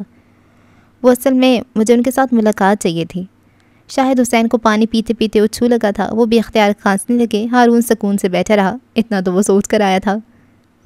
تمہارا ایسا کیا کام ہے میرواز کے ساتھ؟ ہاں، وہ سرخ آنکھوں سے استفسار کر رہے تھے۔ تم سے کتنی بار کہہ چکا ہوں دور رہو اس حال اور عمر سے، وہ مرا تو اس کے پیچھے رونے والا کوئی نہیں ہے، تمہارے پیچھے 2 لوگ ہیں، ہم پہ رحم کھاؤ، وہ بلند آواز میں کہہ رہے تھے۔ پھر ہارون کے سخت تاثرات کو دیکھ کر ذرا سا نرم ہوئے۔ دیکھو ہارون بیٹے، میں تمہیں دوست چھوڑنے کو تو نہیں کہہ رہا، وہ لڑکی لیل کتنی اچھی لڑکی ہے، کل ملا ہوں میں اس سے، گھر پہ جب آئی تھی وہ، تم اس کے بارے میں کچھ سوچو نا۔ ہارون نے گرا کر آنکھیں بند کی تھیں، شاید اب بھی کہہ رہے تھے تم دونوں ایک ساتھ کتنے اچھے لگو گے، سوچو تو صحیح، تم اس لڑکی کو اپروچ کرو، اگر بات نہیں بنی تو خیر ہے۔ پاپا آپ مجھے میرواز سے ملوائیں گے یا نہیں؟ ہارون زور دے کر بولا تھا۔ مطلب تم اس لڑکی سے شادی نہیں کرو گے؟ وہ اس سے زیادہ زور دے کر بولے تھے۔ ٹھیک ہے، ابھی تمہارا دماغ درست کرتا ہوں، انہوں نے کہتے ساتھ ہارون کے گارڈز کو آواز دی تھی۔ ہارون حق تک سا ان کو دیکھ رہا تھا۔ 4 ہٹے کٹے گارڈز اب ہاتھ باندھے اطراف میں کھڑے تھے۔ لے جاؤ اس کو اور کمرے میں بند کر دو، پہلے صرف نام کا پاگل تھا، بس آر بھی ظاہر ہونے لگے ہیں، وہ کوفت سے کہہ رہے تھے۔ نوال تو بس ہیں کرتی رہ گئی۔ ان چاروں نے ہارون کو کسی ہلکی سی شے کی طرح اٹھا لیا اور اب ان کا رخ اس کے کمرے کی جانب تھا۔ مطلب تم کچھ نہیں کر سکے؟ حال میں اس کے سامنے بیٹھا عمر حیات کوفت سے بولا۔ ہارون مسکرایا۔ میں نے ایسا کب کہا؟ اور اب ایک بار پھر کچھ عرصہ پیچھے۔ وہ کمرے میں بیزاری سے چکر کاٹ رہا تھا، گارڈز نے اس کو بند کر دیا تھا، اب وہ چلا چلا کر تھک گیا تھا، لیکن بے سود، صحیح مصیبت گلے پڑ گئی تھی۔ بیزاری اور کوفت سے چکر کاٹتے وہ یکدم رکا تھا، اس کے ذہن میں بجلی کا کوندا سا لپکا تھا۔ وہ فوراً بیڈ تک آیا اور اپنا موبائل اٹھا لیا۔ اب اس کی انگلیاں شاہد کی سیکرٹری کا نمبر ڈائل کر رہی تھیں، گھنٹی جا رہی تھی اور پھر ایک آواز نے رابطہ مل جانے کی نوید سنائی۔ ہارون اب بولنے کو تیار تھا۔ دیبا، میں ہارون بات کر رہا ہوں، وہ گردن کڑائے اعتماد سے بولا تھا۔ سامنے سے دیبا نامی عورت نے کچھ کہا تھا۔ مجھے میرواز کا نمبر چاہیے۔ نہیں، ان کے سیکرٹری کا نہیں، ان کا اپنا نمبر، جو بھی کروں تمہارا کیا واسطہ ہے؟ وہ بری طرح بیزار ہو رہا تھا۔ پاپا کو بتاؤں یا نہیں، اس سے تمہارا کوئی تعلق نہیں ہے، فوراً نمبر بھیجو ورنہ کل تک جاب سے فارغ ہو تم۔ اس نے نخوت سے کہہ کر فون کاٹا تھا اور دیوا بیچاری نمبر بھیج کر ہی ہٹی تھی۔ ہارون شاہد نے ایک نظر نمبر کو دیکھا، پھر آئینے میں اپنے عکس کو۔ اگر اس نے اپنا چوتھا کام کر دیا تو؟ سر چٹک کر وہ نمبر ملانے لگا تھا، گھنٹی بج بج کر خاموش ہو جاتی تھی، کوئی 10ویں دفعہ پہ کال اٹھا لی گئی تھی۔ ہارون نے غلط تر کیا۔ میں ہارون شاہد بول رہا ہوں، میر انکل، شاید وہ بھتیجا سمجھ کر جی ترس کھا لے۔ دوسری جانب لمبی خاموشی چھا گئی تھی، جیسے وہ کال کا مقصد جاننا چاہتے ہوں۔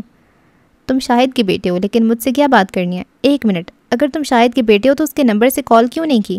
کیا تم اپنے باپ سے کچھ چھپا رہے ہو؟ اس نے لمحے کے 1000ویں حصے میں سارا معاملہ ڈی کوڈ کر لیا تھا، اب کہ ہارون کو اپنی گردن پہ پھندا تنگ ہوتا محسوس ہوا۔ جی میں اپنے باپ سے چھپ کر کال کر رہا ہوں، لیکن میں نے آپ سے ملاقات کے وقت کے لیے کال کی ہے، کیا آپ وقت دے سکتے ہیں؟ میرا وقت قیمتی ہے ہارون شاہد، میں اسے کاروبار پہ لگاتا ہوں یا پھر عورتوں پہ، تم ان دونوں میں سے کیا بات کرنے والے ہو؟ دوسری جانب سکون سے پوچھا گیا۔ میں آپ سے کاروبار کی بات کروں گا، بلکہ میں نہیں، کوئی ہے جو آپ سے بات کرے گا، میں بس ایک بروکر ہوں، یہ سمجھ لیجئے، اگر آپ تک رسائی آسان ہوتی تو وہ خود ہی رابطہ کر لیتا۔ ہارون اب کے سنجیدگی سے کہہ رہا تھا۔ میرواز ہلکا سا مسکرایا تھا۔ وعدہ تم کرو گے یا وہ؟ میں تو ہرگز نہیں، ہارون برجستگی سے بولا تھا، بلکہ آپ یہ بھی بھول جائیے گا کہ میں نے کبھی آپ کو کال بھی کی تھی۔ اب کہ میر کہکا مار کر ہنسا تھا، اسے یہ لڑکا پسند آ رہا تھا۔ لڑکے تمہیں تو سیاست میں آ جانا چاہیے، گھر پہ کیا کر رہے ہو؟ ہارون سادگی سے مسکرایا۔ I am not that type, میں گھر میں ہی اچھا ہوں، بلکہ میں گھر میں نہیں ہوں، میرا ایک کیفے ہے، میں پینٹ بھی کرتا ہوں۔ پھر بھی اگر کبھی سیاست میں آنے کا خیال آئے تو میرے پاس آنا۔ وہ جانے کیوں مصر ہوا تھا۔ میرے پاپا MNA ہیں، اگر کبھی ایسا جنون جاگا بھی تو میں ان کے پاس جاؤں گا نا۔ اب کی میر شیطانی انداز میں مسکرایا تھا۔ باپ کے کرنے کے کام نہیں ہے یہ، خیر میں تمہیں 1 ہفتے کے بعد کا وقت دے رہا ہوں، وہ بھی صرف اس لیے کیونکہ تم مجھے اچھے لگے ہو۔ اگر اس آدمی نے مجھے ڈاج تو آپ وہی کیجئے گا جو آپ کرتے ہیں۔ ہارون نے اس کی بات اچک لی تھی۔ لیکن بس یہ بھول جائیے گا کہ ہارون شاید کبھی اس ڈیل کا حصہ رہا ہے، اور میرے پاپا کے سامنے تو بہت اچھے سے بھول جائیے گا۔ اس کی ہدایت پہ میری دل کھول کر ہنسا تھا۔ فکر مت کرو لڑکے، تم بھتیجے ہو میرے، کام ہو جائے گا، اس نے کہتے ساتھ فون کاٹ دیا تھا۔ حال اس بات کو 1 مہینے سے اوپر ہو گیا، اب تک تمہارا ہفتہ نہیں آیا؟ لیل بگڑ کر بولی تھی۔ ہارون نے ناک سے مکھی اڑائی تھی۔ اس دن کے بعد میر اپنی بیوی کے پاس امریکہ چلا گیا تھا، وہ بیمار ہے، کل واپس آیا اور بذات خود مجھے کال کی ہے۔ تم لوگوں کی طرح فارغ انسان نہیں ہے، وہ جل کر بولا۔ ہم میں سے کون فارغ ہے؟ ہاں ASP ہوں میں یہاں کا، عمر نے فوراً اپنا دفاع کیا تھا۔ سسپینڈڈ، ہارون نے جتا کر کہا تو عمر بل کھا کر رہ گیا۔ پھر کوئی بات نہ بندے دے کر اس نے ویٹر کو آواز لگائی۔ میری کافی کیا ہمالیہ سے لینے گئے ہو؟ آپ بھی چکو۔ وہ سخت بیزار تھا۔ اسی لمحے لیل نے اپنے آگے رکھی کافی اس کی طرف بڑھائی۔ حالے نے ایک نظر اس کے مگ کو دیکھا، پھر عمر کے بڑھتے ہاتھ کو، اور پھر اگلے ہی لمحے اس نے وہ مگ اٹھا لیا اور آہستگی سے اپنا خالی مگ اس کے آگے رکھ دیا۔ جانے کیوں دل چاہتا تھا کہ وہ حالے کے علاوہ کسی اور کی بچی ہوئی چائے کافی نہ پیے۔ لیل اور ہارون تو بس دیکھ کر ہی رہ گئے۔ عمر نے البتہ کچھ ظاہر نہیں کیا، وہ اس کی بچی ہوئی کافی حلق میں انڈیلنے لگا تھا۔ سچ تھا، جو ذائقہ اس کی بچی ہوئی کافی کا تھا وہ کہیں اور نہیں تھا۔ بینس بلاسم کی اخباروں والی دیواریں اس چاروں کو خاموشی سے دیکھتی رہیں۔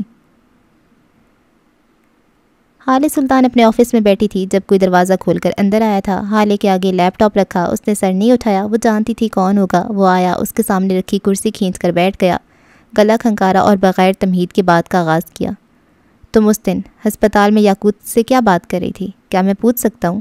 حالے نے سر نہیں اٹھایا، وہ ابھی کھٹاکھٹ ٹائپ کر رہی تھی۔ اس کے آگے چائے کا مگ رکھا تھا، عمر کا ہاتھ میز پہ دھرا تھا، وہ بس اس مگ تک دسترس چاہتا تھا۔ وہ خود کو گنہگار نہیں مانتا تھا۔ میں نے بس اسے بتایا کہ اس نے کیا کیا ہے، وہ سنجیدگی سے بولی تھی۔ عمر جل کر رہ گیا۔ ماشاءاللہ، ویسے بہت اچھا موقع ملا تھا تمہیں، کچھ تو خیال کر لیتی۔ میں تمہارا شوہر تھا، اندر بیمار پڑا تھا اور تمہیں یہی وقت ملا تھا تبلیغ کرنے کو۔ وہ چاہ کر بھی خود کو طنز کرنے سے روک نہیں سکا تھا، ساتھ ہی ہاتھ آگے بڑھایا تھا، بس ایک بار یہ مگ ہاتھ میں آ جائے۔ حالے نے اب کے سر اٹھایا تھا۔ تمہیں لگتا ہے میں اتنی نیک ہوں کہ وہاں بیٹھ کر تبلیغ کر رہی تھی؟ عمر حیات میں حسن سلطان ہی ہوں، نہ ہی میں معراج سلطان ہوں۔ اگر وہ دونوں یہ کام کرتے تو نیکی کی خاطر کرتے، کسی کی اصلاح کی خاطر کرتے، لیکن میں وہ دونوں ہاتھوں کو باہم پھنسا کر آگے کو ہوئی۔ میں نے یہ سب انتقام کے لیے کیا تھا۔ میں نے آج تک اس سے کوئی انتقام نہیں لیا، کیونکہ وہ ابھی اپنے گناہ کو گناہ اور غلطی کو غلطی سمجھتا ہی نہیں تھا۔ اب اسے پتہ چل گیا کہ اس نے کیا ہے، اور آگاہی عذاب ہوتی ہے۔ میں نے بس اپنا انتقام لیا ہے۔ عمر نے سمجھنے والے انداز میں سر ہلایا تھا، ہاتھ 1 انچ اور آگے کر لیا۔ اب اس کا مگ سے فاصلہ بس تھوڑا سا تھا۔ ویسے تمہیں کس نے بتایا کہ میری یاقوت سے کوئی بات ہوئی ہے؟ حال ایک بار پھر لیپ ٹاپ پہ جھک گئی اور عمر کے بدن میں گویا اس بات پہ شرارے دوڑ گئے تھے۔ کسی نے نہیں بتایا تھا، مجھے خوش فہمی ہوئی تھی۔ میں دیکھنا چاہتا تھا میری بیماری پہ میری بیوی کتنا روئی ہے۔ لیکن گیس واٹ، وہ ڈرامائی انداز میں جل کر کہہ رہا تھا، میری بیوی تو یاقوت صاحب کو درس دے رہی تھی۔ خدا کی قسم ایسا منظر دیکھ کر آیا ہوں، اب تک آنکھوں سے خون رس رہا ہے، پیسے الگ برباد ہوئے۔ حالے نے مسکراہٹ دباتے ہوئے مگ اٹھا لیا تھا۔ عمر کو ایک اور صدمہ لگا تھا۔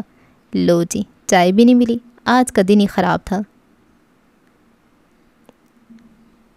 اگلے دن حالے سلطان صبح کیفے آ گئی تھی۔ کیفے میں اچھا خاصا رش تھا، ویٹر بھاگ بھاگ کر آرڈر پورے کرتے نظر آ رہے تھے۔ حالے نسبتاً ایک کونے والی میز جہاں سے سارا کیفے بآسانی نظر آتا تھا وہاں بیٹھی تھی، لیپ ٹاپ آگے کھلا پڑا تھا۔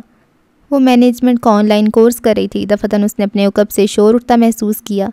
کوئی لڑکی تھی، زور زور سے چیخ رہی تھی۔ حالے اپنی جگہ سے اٹھی تھی، اس نے گردن اٹھا کر دیکھا، اس کے سامنے ہی ذرا فاصلے پہ ایک 25-26 سالہ گوری گلابی رنگت والی لڑکی ایک ویٹر پہ چیخ رہی تھی۔ یہ اپنی نوعیت کا دوسرا واقعہ تھا۔ پہلی بار ایسا ہی ایک واقعہ عمر دیکھ چکا تھا، بلکہ اس نے کیا دیکھا تھا، واقعے نے اسے دیکھا تھا اور 2-4 میٹھی باتوں کے بعد شکایت واپس لے لی تھی۔ اس وقت وہ نہیں تھا اور کم از کم حالے سلطان کو ان معاملات کے لیے عمر حیات کی ضرورت نہیں تھی۔ وہ متوازن چال چلتی اس میز کی قریب پہنچی۔ ویٹر اب اس لڑکی سے معافی مانگ رہا تھا، شاید رو بھی رہا تھا۔ کیا ہوا میڈم، آپ مجھے بتائیں، میں مینیجر ہوں۔ حالے نے شائستگی سے پوچھا تھا۔ وہ جو چیخ چلا کر تھک گئی تھی اب حالے کے جانے مڑی تھی۔ یہ آپ کا جاہل سٹاف، اس نے میرے اوپر کافی گرا دیا اور اب اپنی غلطی بھی نہیں مان رہا، میرا گھٹنا جلا دیا اس نے۔ وہ اب کے پھٹ پڑی تھی۔ حالے اب بھی پرسکون تھی، اسے پرسکون رہنا آتا تھا۔ تم بتاؤ موہد، کیا ہوا تھا؟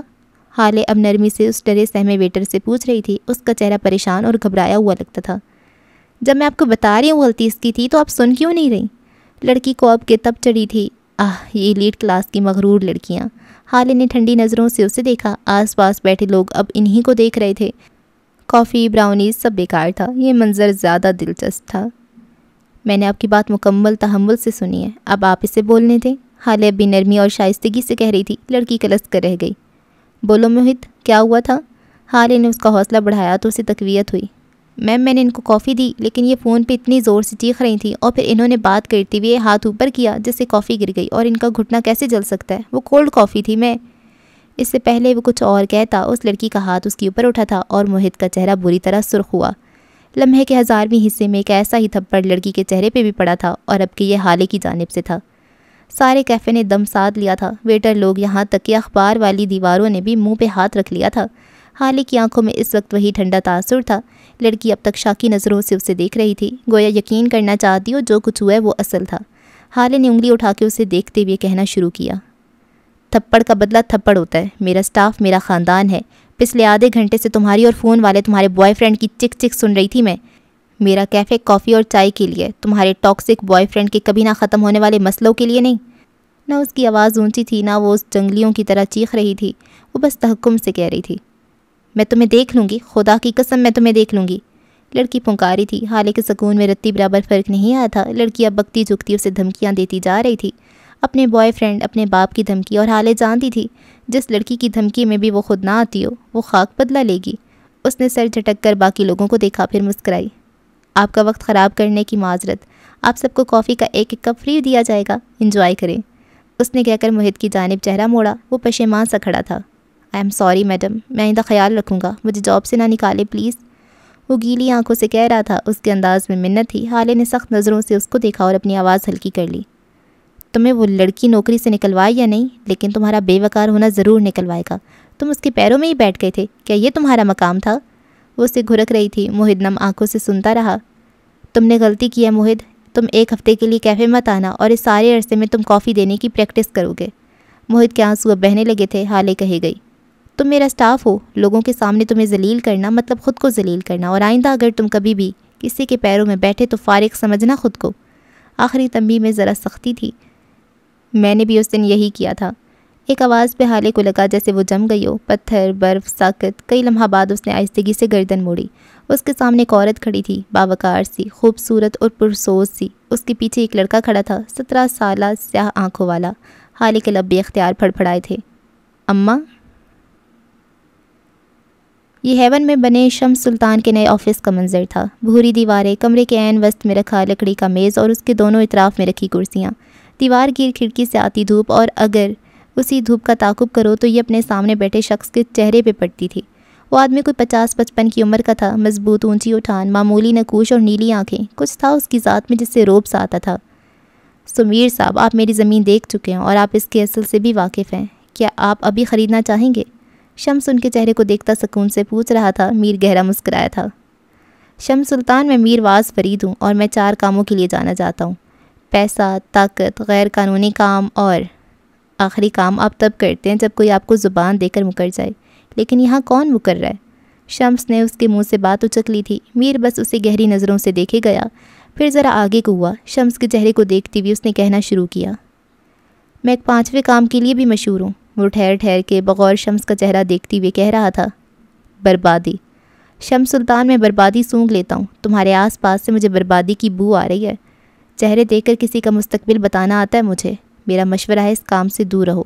آخر میں وہ واقعی مخلص ہوا تھا. شمس کا سانس ایک لمحے کو تو جیسے سینے میں اٹکا تھا, لیکن اگلے ہی لمحے وہ خود کو کمپوز کر گیا تھا.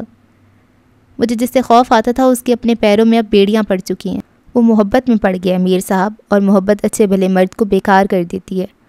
مرد ایک وقت پر ایک کام کر سکتا ہے, یا پھر انتقام یا محبت. 2 جذبے ایک دل میں لے کر چلے گا تو دونوں میں سے ایک نہ ایک ٹھنڈا پڑ جائے گا. اور تمہیں ایسا کیوں لگتا ہے کہ اس کے دل میں ٹھنڈا پڑنے والا جذبہ انتقام ہے؟ میر ٹھنڈے لہجے میں بولا تھا. ہو سکتا ہے اس نے محبت کو تھپکی دے دی ہو, اور یہ بھی ہو سکتا ہے اس کی عورت بہادر ہو. جانتے ہو نا, مرد بہادر عورت سے محبت نہیں عشق کر لیتا ہے, اور عشق میں کھونے کا خوف نہیں رہتا. اس کا لہجہ ابھی وارننگ دیتا ہوا تھا. شمس کھل کر ہنسا تھا.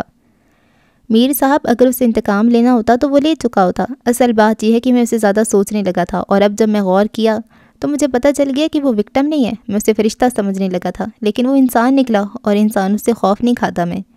وہ اپنی بات مکمل کر کے آگے کو ہو بیٹھا. یہاں میری بربادی نہیں کامیابی کی ڈیل ہو رہی ہے, سو آپ اس پہ دھیان دیں. نیلامی کے لیے کیا تاریخ فائنل کی جائے؟ وہ دونوں اصل موضوع کی طرف آ گئے تھے. آج 29 سپتمبر ہے, 3 ماہ بعد رکھ لیں, کیا خیال ہے؟ تب تک سارے معاملات دب جائیں گے. شمس نے رائے پیش کی تھی. میر کو نہیں فرق پڑتا زمین کس کی ہے, کیوں ہے, وہ بس خرید لیتا تھا. اور اس کے بعد کسی ماں کے بیٹے میں اتنی جرت نہیں ہوتی تھی کہ وہ بس زمین کا دعویٰ ہی کر سکے. اور اب زمین کا رقبہ اور باقی کی ساری تفصیلات ڈسکس کر رہے تھے. پوری دیواریں اپنی جگہ پہ کھڑیں اس گھناؤنے کھیل کو دیکھتی رہیں. کاش دیواروں کے کان کے ساتھ ساتھ پیر بھی ہوتے. کچھ دیر قبل ملنے والا شوق اب یقین میں بدل چکا تھا. حالے سلطان کے سامنے اس کی ماں بیٹھی تھیں. سیاہ چکنکاری کے جوڑے میں ملبوس, بالوں کو سادہ سی چوٹیاں میں گوندے, وہ بالکل معصوم دیسی ماؤں جیسی تھیں. لڑکیوں کو ہر وقت لگتا ہے کہ فلاں لڑکی خوبصورت ہے, فلاں پرکشش ہے, لیکن جب وہ اپنی ماؤں کو دیکھتی ہیں تو انہیں ساری دنیا کی خوبصورتی اس ایک چہرے میں نظر آنے لگتی ہے. لیکن حال سلطان کے لیے وہ چہرہ اجنبی تھا۔ وہ بس میز کی سطح پہ نظریں جمائے بیٹھی تھی۔ اماں کے ساتھ کبھی ایسا تعلق رہا ہی نہیں تھا کہ دل کی بات کی جائے، راز کہے جائیں، یا پھر کم از کم گردن اٹھا کر ان کی آنکھوں میں ہی دیکھ لیا جائے۔ میں نے بھی اس دن یہی کیا تھا۔ انہوں نے کچھ دیر قبل کہی جانے والی اپنی بات دہرائی تو حالے نے اچنبھے سے ان کو دیکھا۔ میں نے اپنے پہلے شوہر کو شادی کے اگلے دن ہی تھپڑ مارا تھا، یہ تھی میری طلاق کی وجہ۔ حالے دم بخود سی رہ گئی تھی۔ حسینہ اب بھی کہے گئیں، اس نے مجھ پہ شادی کے پہلے دن ہاتھ اٹھایا تھا کیونکہ اسے میرا جوڑا پسند نہیں آیا تھا۔ میں ساری رات سوچتی رہی آخر اس میں میرا کیا قصور تھا۔ وہ اچھا آدمی تھا، رات میں ہی مجھ سے معافی مانگی اور میں نے معاف بھی کر دیا۔ وہ ایک لمحے کو رکیں۔ اگلے دن مجھے اس کا جوڑا نہیں اچھا لگا اور میں نے بھی اسے تھپڑ دے مارا۔ ساتھ وہ ہنسی تھی، ہے نا مذائقہ خیز؟ انہوں نے ہنستے ہوئے پوچھا تھا۔ حالے کچھ نہیں بولی، وہ بس گم سم سی انہیں دیکھے گئی۔ حسینہ کی ہنسی تھمی تو وہ ایک بار پھر گویا ہوئیں۔ میں نے بھی اس سے معافی مانگی تھی لیکن وہ نہیں مانا اور ایک ہفتے بعد مجھے طلاق دے دی۔ مردوں کے معیار کئی بار دوہرے ہو جاتے ہیں۔ وہ عورت کو مارنے کو مردانگی اور اسی عورت سے مار کھانے کو بغیرتی سمجھ لیتے ہیں۔ آپ یہ سب مجھے کیوں بتا رہی ہیں؟ حالے نے پہلو بدلا تھا۔ اس کی ماں اس کے ساتھ اتنے اچھے طریقے سے بات کر رہی تھی، یہ نیا تھا، عجیب تھا۔ وہ انکمفرٹیبل ہو رہی تھی۔ میں تمہیں یہ سب اس لیے بتا رہی ہوں کیونکہ ہر مرد ایک جیسا نہیں ہوتا۔ سفیر جیسے مردوں کے بیچ میں ایک عمر حیات بھی ہوتا ہے اور جب وہ مل جائے تو اس کی قدر کرنی چاہیے۔ تیسرے انسان کی باتوں میں آ کر تعلق خراب نہیں کرنا چاہیے۔ تم تیسرے کو تعلق سے نکال کیوں نہیں دیتی؟ وہ آخر میں جیسے بے بس ہوئی تھیں۔ حالے نے زخمی نظروں سے انہیں دیکھا، دل پہ جیسے خنجر سے چل گئے ہوں۔ وہ تیسرا انسان میری محرومی پوری کرتا ہے ماں، میری لالچ پوری کرتا ہے۔ وہ جو میری توجہ اور محبت کی بھوک ہے نا، اس کا پیٹ بھرتا ہے۔ میں نے ساری زندگی اس کے اشاروں پہ گزاری ہے اور کامیاب بھی ہوئی ہوں۔ جتنا مجھے وہ سمجھ سکتی ہے اور کوئی نہیں سمجھ سکتا۔ وہ اپنی ماں کی آنکھوں میں آنکھیں ڈالے کہے گئی، میں ایک کٹ پتلی جیسی ہوں جس کی ڈور کسی کے ہاتھ میں ہے۔ جب تک ڈور چلے گی تب تک تماشا چلے گا۔ ڈور ٹوٹ جائے تو کٹ پتلیاں سڑک پہ یا کسی کچرے کے ڈھیر پہ نظر آتی ہیں۔ آپ کیا چاہتی ہیں اماں، میں سڑک پہ آ جاؤں یا پھر کچرے کے ڈھیر پر؟ اس کی آواز میں کوئی طنز نہیں تھا۔ حالے بس کہہ رہی تھی۔ حسینہ نے بس نرم نظروں سے اسے دیکھا تھا۔ حالے نے ایک بار پھر چہرہ موڑ لیا۔ اسے عادت نہیں تھی اس نرمی کی۔ بچے، کٹ پتلی ہمیشہ سڑک پہ کچرے کا ڈھیر کی نظر نہیں ہوتی۔ کچھ ہوتی ہیں جنہیں قدردان مل جاتے ہیں اور وہ کئی سالوں تک اچھی حالت میں رہتی ہیں۔ بس فرق یہ ہے کہ کوئی اپنا بخت سمجھ لیتی ہے اور کوئی کچرے کا ڈھیر اپنا سمجھ لیتی ہے۔ اس کی بات پہ حالے چپ سی ہو گئی۔ کہنے کو کچھ نہیں تھا اس کے پاس۔ ویسے بھی اپنی ماں سے کرنے کو باتیں نہیں ہوا کرتی تھیں۔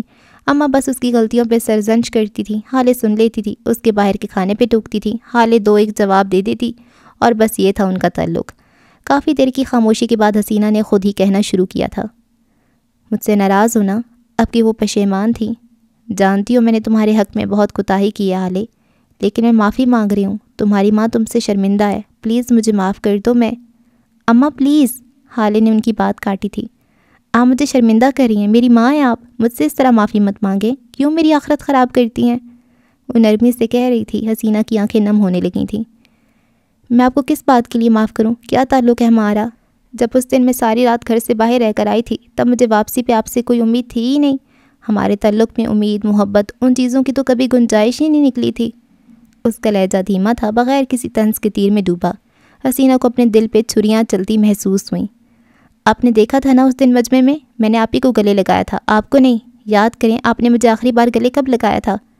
وہ بے تاثر لہجے میں بولی تھی اور سچ تھا کہ حسینہ کو وہ آخری دفعہ یاد نہیں تھا۔ آپ نے کبھی مجھے اپنے قریب نہیں کیا اماں، آپ کبھی میری ماں بنی ہی نہیں۔ تم بیٹی بن سکتی تھی حالے، تم کہہ سکتی تھی تمہیں میری ضرورت ہے۔ وہ گیلی آواز میں شکوہ کر گئیں۔ حالے نے سادگی سے گردن جھٹکی تھی۔ میں سلطان تھی اماں، مجھے بھرم رکھنے آتے تھے۔ آپ مجھے نہیں جانتی لیکن کچھ ہے جو میں آپ کو بتانا چاہتی ہوں۔ میرے نزدیک لوگوں کی بے حد اہمیت ہے لیکن میں کبھی بھی کسی کے پیچھے نہیں بھاگتی، چاہے میرا دل اس کے لیے روئے چیخے، لیکن میں اسے نہیں بتاؤں گی۔ میں کیوں بتاؤں؟ کیا اسے نظر نہیں آتا؟ اور اگر نظر نہیں آتا تو میں اسے بڑی اندھی بن جاؤں گی۔ آپ ماں تھی اور میں بیٹی، ہمارا تعلق آپ نے جوڑے رکھنا تھا، نہیں جوڑ سکیں۔ وہ ایک پل کو رکی، سے آنکھیں اٹھا کے اپنی ماں کو دیکھا۔ تعلق سڑ گیا اماں، اب مجھے آپ کی اور آپ کو میری ضرورت نہیں ہے۔ مجھ سے معافی مانگ کر مجھے گنہگار نہ کریں۔ معافی وہاں مانگی جاتی ہے جہاں کوئی تعلق ہو اور تعلق سے جڑی امیدیں۔ ہم دونوں کو ایک دوسرے سے کوئی امید نہیں ہے۔ وہ نرمی سے کہتے ہوئے اٹھی۔ حسینہ گردن جھکائے بیٹھی رہیں۔ حالے کے دل کو کچھ ہوا تھا لیکن وہ ڈھیٹ بنی رہی۔ بیٹی کے کیفے پہلی بار آئی ہیں، میں آپ کے لیے کافی بنا کر لاتی ہوں، وہ کہتی ہوئے راہداری میں مڑ گئی تھی۔ آنکھیں اب نم ہوئی تھیں جنہیں وہ بے دردی سے رگڑ گئی تھی۔ وہ کچن میں آئی لیکن کافی نہیں بنائی۔ 2 منٹ وہ وہیں پہ کھڑی رہی۔ پھر باہر نکل آئی۔ اب حسینہ والی میز خالی تھی، وہ کافی کے لیے بھی نہیں رکی تھیں۔ حالت ٹھیک ہی تو کہتی تھی، ان دونوں کو ایک دوسرے سے امیدیں نہیں تھیں۔ یاقوت مرزا کا کمرہ اس وقت روشن تھا۔ نرمین آئینے کے آگے بیٹھی بال بنا رہی تھی۔ اس کے عقب میں یاقوت بیٹھا تھا، بے ترتیب ہولیا، اجڑے بکھرے بال۔ آج کہیں سے بھی نہیں لگتا تھا کہ حسن اس پہ تمام ہوا۔ وہ پژمردہ تھا، اسے دیکھ کر دل کٹتا تھا۔ وہ شیشے میں ابھرنے والا نرمین کا عکس دیکھ رہا تھا، سبز آنکھیں، خوبصورت بال، لیکن اس کا چہرہ وہ کیوں کھنڈر جیسا تھا؟ کیوں اس پہ کوئی رونق نہیں تھی؟ نیرو، یاقوت نے نرمی سے پکارا۔ اس کی آواز گیلی لگتی تھی۔ نرمین نے جواب نہیں دیا، وہ شاید جواب چاہتا بھی نہیں تھا۔ تمہیں پتہ ہے میں تم سے اپنا ہوم ورک کیوں کرواتا تھا؟ نرمین کا برش کرتا ہاتھ ایک لمحے کو تھما تھا، لیکن جواب اس نے اب بھی نہیں دیا۔ یاقوت ٹھہر ٹھہر کر کہہ رہا تھا، میں اگر ہوم ورک کرتا نا تو وقت ضائع ہوتا، میں نا قرآن پڑھنا چاہتا تھا۔ اب کہ نرمین نے گردن موڑ کے بے یقینی سے اسے دیکھا۔ میں ہوم ورک تم سے کرواتا تھا اور خود قرآن پڑھتا تھا۔ مجھے قرآن پسند تھا نیرو، بہت پسند تھا۔ اس کی آنکھوں میں نہ جانے کہاں سے چند آنسو آ گئے تھے۔ میں بس ہر وقت قرآن پڑھتے رہنا چاہتا تھا، جس طرح نو پڑھتا تھا۔ میں نے بہت کوشش کی، مارے کھائیں۔ ایک دن میں نے شیطان کا مطلب پوچھا تھا آنٹی سے۔ انہوں نے کہا شیطان وہ ہے جس پہ اللہ رحم نہیں کرتا۔ اس نے مجھ پہ بھی رحم نہیں کیا تھا۔ میں تھک گیا تھا نیرو، بہت تھک گیا تھا۔ وہ گردن جھکائے شکستگی سے اعتراف کر رہا تھا۔ میں اللہ سے ناراض ہو گیا۔ میں نے سنا تھا اللہ 70 ماؤں سے زیادہ پیار کرتا ہے، وہ مجھے منا لے گا۔ میں غلط تھا، ناراض ہونے کا حق میرا نہیں تھا۔ انسان کے حصے میں تو آزمائش ہوتی ہے۔ قرآن تک آنے کے لیے میری آزمائش نو تھا اور وہ قاری تھا، لیکن میں اللہ سے ناراض ہو گیا۔ اس کے آنسو تھم گئے تھے۔ اب وہ گردن اٹھا کر گیلی گلابی پڑتی آنکھوں سے نرمین کو دیکھ رہا تھا، وہ بھی اسے دیکھ رہی تھی۔ ساکن شل، اللہ کو ہماری ضرورت نہیں ہوتی، لیکن ہمیں اللہ کی ضرورت ہر دور میں ہوتی ہے۔ میں منکر بن گیا تھا، میں سرکش بن گیا تھا، وہ پشیمان تھا۔ میں نے ہر وہ کام کیا جو غلط تھا۔ میں نے شراب پی، جوا کھیلا، زنا کیا، لیکن جانتی ہو ہر رات میری 6 صورتیں مجھے یاد ضرور آتی تھیں۔ اس نے دہرانے کی کوشش کی، لیکن الفاظ ٹوٹ گئے۔ اللہ نے مجھے اپنے پاس بلایا تھا، وہ ہر دفعہ بلاتا تھا، لیکن سرکشی بڑھتی گئی۔ میں ابلیس بنتا گیا، میں واقعی شیطان بن گیا تھا نیرو۔ اس دن جب میں تمہارے پاس آیا تھا وہ آخری دن تھا جب مجھے میری صورتیں یاد آئیں۔ وہ میرے ذہن میں زور زور سے گردش کر رہی تھیں۔ اس کی آواز رندی ہوئی تھی، بے بس، شکستہ۔ نرمین کی آنکھوں میں کرب اترنے لگا تھا۔ بیڈ ٹچز برداشت کیے، رحم کا انتظار کیا، لیکن میرے اوپر شیطان ہونے کا لیبل لگا دیا گیا۔ اس نے ہچکی لی تھی۔ نرمین کا دل دہل گیا تھا۔ میں وہی یاد کرتا تھا جو مجھے نو بتاتا تھا۔ وہ میرا استاد تھا نا، استادوں کو تو مخلص ہونا چاہیے تھا نا، وہ میرے ساتھ مخلص کیوں نہیں تھا؟ وہ بہتے ہوئے آنسوؤں میں ہچکیوں کے درمیان کہہ رہا تھا۔ اس دن کے بعد سے آج تو کوئی صورت یاد نہیں آتی، ذہن کورا ہے، خالی۔ اللہ نے مجھے چھوڑ دیا نیرو، اب مکمل اندھیرا ہے۔ اب میں ہوں، میرے اندر کا شر ہے اور میری سرکشی کی سزا ہے۔ میں خالی ہاتھ ہوں۔ اس نے اپنے دونوں ہاتھ اٹھا کر دکھائے تھے، اسے دیکھ کر رونا آتا تھا۔ میں واپس آنا چاہتا ہوں، میں ابلیس سے عزازیل بننا چاہتا ہوں۔ کیا مجھے معافی مل سکتی ہے؟ کیا میرے دل پہ لگا چیچک ختم ہوگا؟ کیا مجھے خنزیر بننے سے بچا سکتی ہو؟ مجھے اپنے آس پاس بدبو آتی ہے، تعفن اٹھتا محسوس ہوتا ہے۔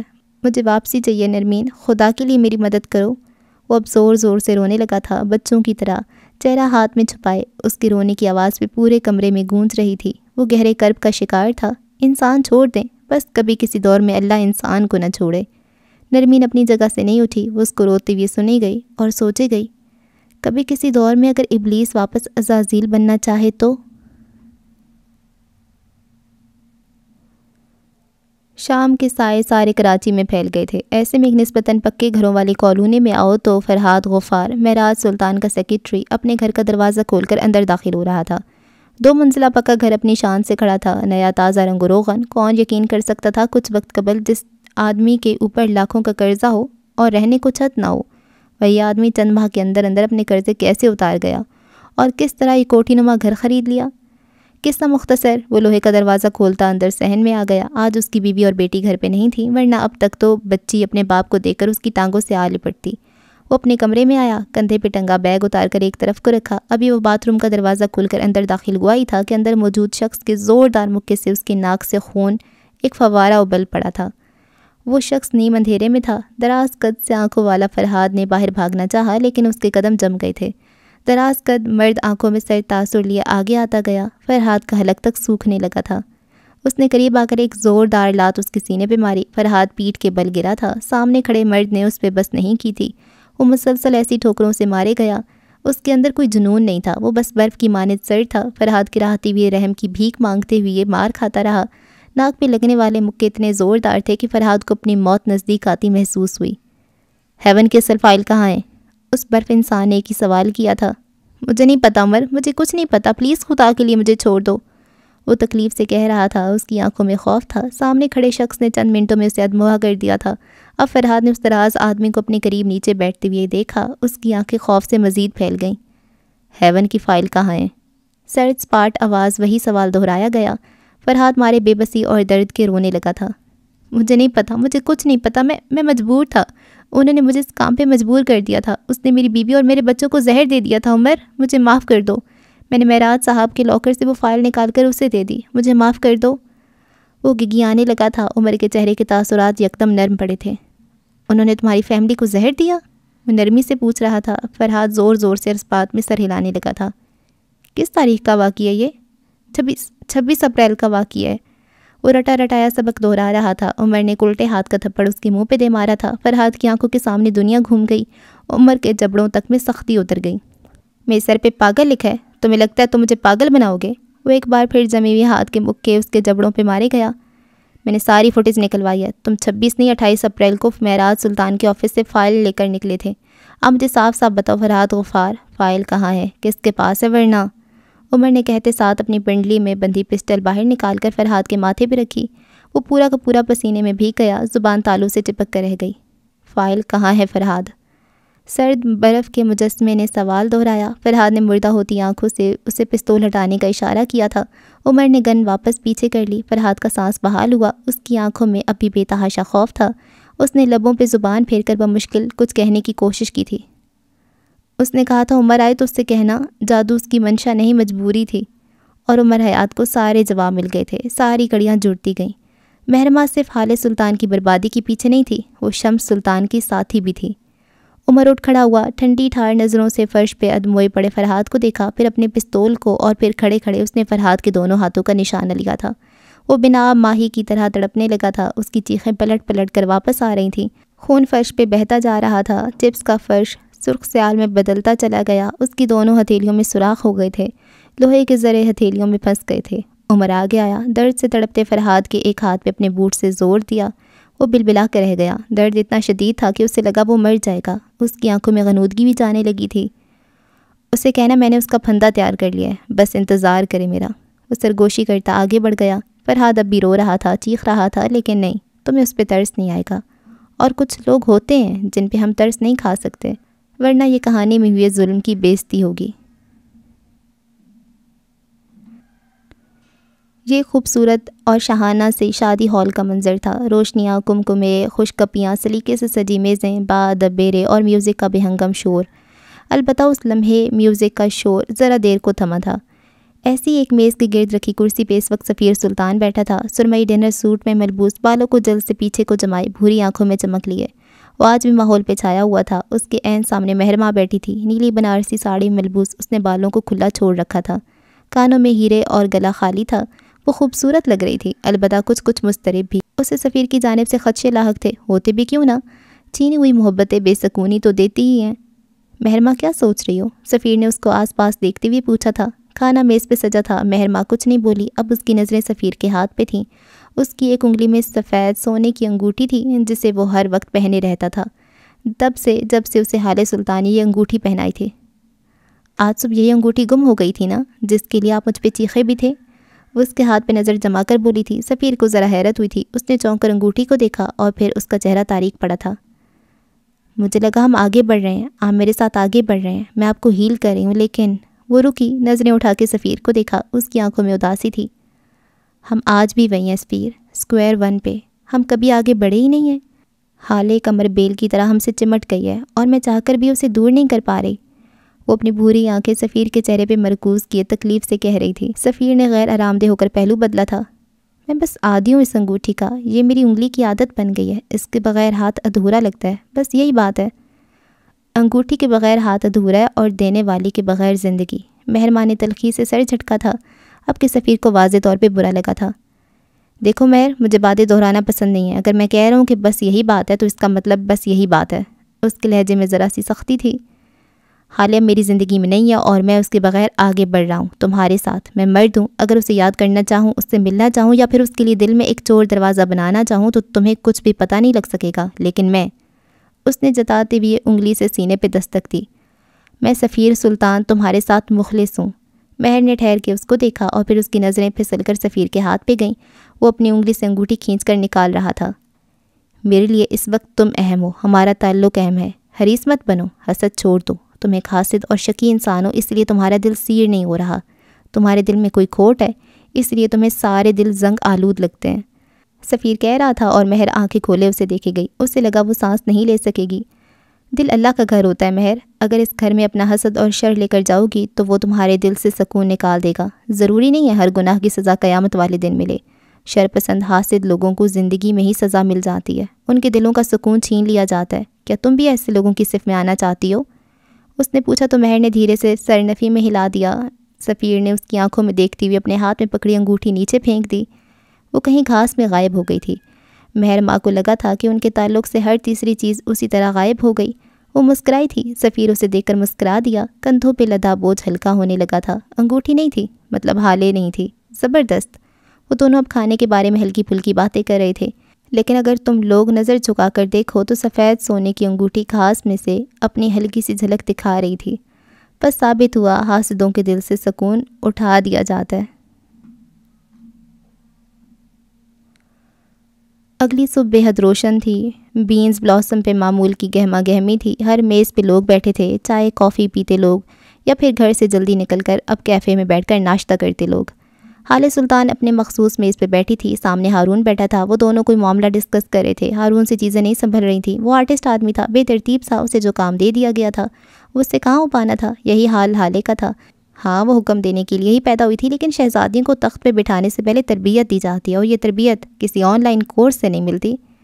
دفتن حالیہ نے کسی خیال کے تحت نظر اٹھا کر دیکھا تھا. وہ سامنے سے چلا آ رہا تھا, سنجیدہ تاثرات کے ساتھ. اس کی آنکھیں خاموش سی تھیں. شاید وہ کچھ سوچ رہا تھا یا کسی مسئلے میں الجھا تھا. ان دونوں کو یہاں بیٹھے دیکھ وہ اسی طرف چلا آیا تھا.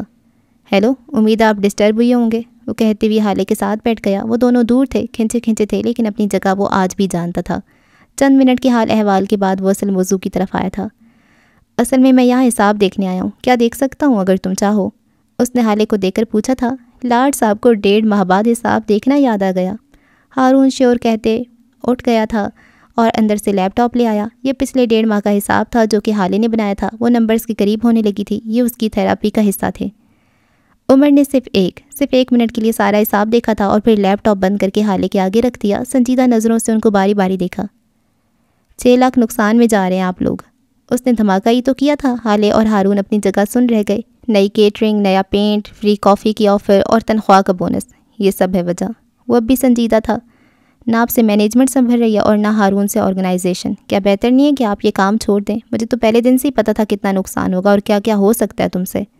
وہ بے نیازی سے کہہ رہا تھا. اگر تم جانتے تھے تو ہمیں بتا بھی سکتے تھے. حالد نے گلہ کیا. عمر نے کندھے اچکائے. میں کیوں بتاؤں گا؟ جس طرح مجھے سب پتہ ہوتا ہے اسی طرح آپ کو بھی ہونا چاہیے تھا. کاروبار صرف پیسے سے نہیں چلتا, وقت اور محنت بھی چاہیے ہوتی ہے. آپ دونوں نے وہ کی کب ہے؟ حالد نے غیر آرام دہ ہو کر پہلو بدلا. تم کہتے تھے مجھے حکم چلانا آتا ہے, کیا اس کے لیے بھی کسی ٹریننگ کی ضرورت تھی؟ حالد نے طنز کیا تھا, لیکن عمر نے برا نہیں منایا. میں نے جو کہا اس پہ آج بھی قائم ہوں, لیکن اگر کچھ عقل تم بھی استعمال کر لیتی تو کار دنیا رک نہ جاتا. وہ چل کر بولا تھا. ہاں آپ ملکہ ہیں, لیکن کبھی بھی آپ کو تخت نہیں ملا. اب جب ملا تھا تو آپ کو تربیت کی ضرورت تھی. پہلے دن سے خود مینیجر بننا ایک انتہائی اہم کانہ فیصلہ تھا. وہ تبصرے کے معاملے میں کتنا شفاق تھا. تم بھی تو کیشیئر بن کر بیٹھے تھے. ہارون کہاں خاموش رہتا. عمر نے جتاتی نظروں سے لیپ ٹاپ کو دیکھا. میں اگر بیٹھا تھا تو مجھے میرا کام آتا تھا. 18 سال کی عمر سے کیشیئر ہوں. حساب دے کر بتا سکتا ہوں کون گھاٹے میں کون نفع میں. تم لوگوں کو کیا آتا ہے؟ وہ معصومیت سے پوچھ رہا تھا. آپ لوگوں کو کیا لگتا ہے آپ کے پاس پیسہ ہے تو سب سیٹ ہے, آپ کامیاب ہو, کیفے پہ بیٹھ کر راج کرو گے. یہ ڈبل منزلہ کیفے. حالہ اس کی بات پہ جیسے کسی خواب سے جاگی تھی. عمر بہت کچھ کہہ رہا تھا لیکن اس کی ہر آواز بند ہو گئی تھی. ڈبل ڈبل ڈبل ڈبل, بس یہی الفاظ اس کے ذہن میں گونجنے لگے تھے. اس کی آنکھیں چمک اٹھی تھیں. تم اپنا بھاشن بند کرو اور یہ بتاؤ اب نقصان پورا کیسے کریں گے؟ ہارون اکتا کر عمر کو ٹوک رہا تھا. ڈبل انکم سے. جواب حالہ کی جانب سے آیا تھا. ہارون اور عمر نے ٹھہر کے اسے دیکھا. وہ آنکھوں میں چمک لیے آگے کو ہو بیٹھی. اس کے گال دہک رہے تھے. خوشی ہی ایسی تھی. سنگل انکم پہ بس گزارے ہوتے ہیں۔ وہ کہنے لگی ہوٹلنگ، ٹریولنگ اور تعاشی کے لیے ڈبل انکم چاہیے ہوتی ہے، اسی طرح نقصانات کی بھرپائی کے لیے بھی ڈبل انکم چاہیے ہوتی ہے۔ بات اب بھی ان دونوں کو سمجھ میں نہیں آئی تھی۔ یہ کیفے، یہ اس کی سنگل انکم ہارون اور میرے لیے کبھی بھی کافی نہیں ہوگی کجا کہ یہ ہمارے نقصان بھر سکے، وہ ایک شان ایک ادا سے کہہ رہی تھی۔ عمر نے ڈھیر سارا جلنا اندر دبایا۔ ہم نقصان اٹھا رہے ہیں کیونکہ ہم نے پیسے کو ہی سب سمجھا، لیکن اب ہم سارا سٹاف نیا رکھیں گے، یہاں کا مینیجر، ہیڈ شیف اور باقی سب بھی، کیونکہ اب ہم اوپر والے پورشن کو بھی استعمال کریں گے۔ ڈبل انکم ہارون اور عمر نے اس کو یوں دیکھا تھا جیسے اس کا دماغ چل گیا ہو۔ کیا پاگل ہو گئی ہو؟ جانتی ہو کتنا خرچہ آئے گا، اوپر کتنا گند ہے اور کتنے سارے سامان کی ضرورت ہوگی؟ یہ بالکل ایسا ہوگا جیسے ایک نیا کیفے بنانا، کہاں سے آئیں گے اتنے پیسے؟ عمر کو تو واقعتاً اس کی دماغی حالت پہ شک ہونے لگا تھا، جبکہ ہارون خاموش تھا۔ وہ جانتا تھا حالے نے کچھ نہ کچھ تو سوچ ہی رکھا ہوگا۔ پیسے ہیں میرے پاس، کافی ساری سیونگز ہے میری، بس مجھے ٹائم مینیج کرنا پڑے گا اور نیا سٹاف ہائر کرنا پڑے گا تاکہ میں ان سے سیکھ سکوں۔ یہ بالکل ایسے ہوگا جیسے ہم اپنے ہی کیفے میں ملازمت کر رہے ہوں۔ وہ آخر میں ہلکے سے شانے اچکا کر بولی، پھر ایک نظر بجھے ہوئے ہارون اور عمر کو دیکھا۔ اور آج کے بعد تم دونوں بھی کافی اور باقی چیزوں کے لیے پے کرو گے، بہت ہو گئی مفت خوری، غضب خدا کا 6 لاکھ گھر سے بھرنا پڑیں گے۔ وہ کانوں کو ہاتھ لگاتے ہوئے اٹھی۔ میں اپنے کیفے میں بل دوں گا، ہارون صدمے سے بولا تھا۔ اور میں اپنی بیوی کے کیفے میں بل دوں گا، لے کر دکھانا ذرا۔ عمر کے تو جیسے انا پہ بات آ گئی تھی، حالے ہاتھ جھلاتی آگے بڑھ گئی۔ وہ چلی گئی تو عمر نے ہارون کو دیکھا، وہ بھی اسے دیکھ رہا تھا۔ تم بہت اچھے ہو ہارون، یکدم وہ مختلف لہجے میں بولا تھا۔ ہارون نے بے اختیار آگے بڑھ کر اس کا ماتھا چھوا، پھر پیچھے ہو بیٹھا۔ بخار تو نہیں ہے؟ پھر کیوں ایسی بہکی بہکی باتیں کر رہے ہو؟ عمر ہنس دیا، ساتھ جیب سے ایک چیک نکال کے اس کے آگے رکھا تھا۔ یہ تمہارے پیسے ہیں جو میری اماں کے علاج پہ خرچ ہوئے، میں تمہارے شکر گزار ہوں۔ اگر تم نہ ہوتے تو میری حالت کی وجہ سے میرے ہسپتال سے نکال دیا جاتا۔ وہ آہستگی سے کہہ رہا تھا۔ ہارون نے چیک کو چھوا تک نہیں تھا۔ کیا ہم دوست بن سکتے ہیں؟ عمر اس کو دیکھتے ہوئے کہہ رہا تھا۔ ہارون نے کچھ لمحات تک اس کی آنکھوں میں دیکھا، پھر نفی میں سر ہلا دیا۔ عمر اب تھکے تھکے انداز میں مسکرایا تھا۔ عمر حیات کو آج تک کسی نے نہ نہیں کہا، سرمئی بلے۔ وہ جیسے کچھ جتا رہا تھا۔ ہارون اب بھی سادگی سے اسے دیکھے گیا۔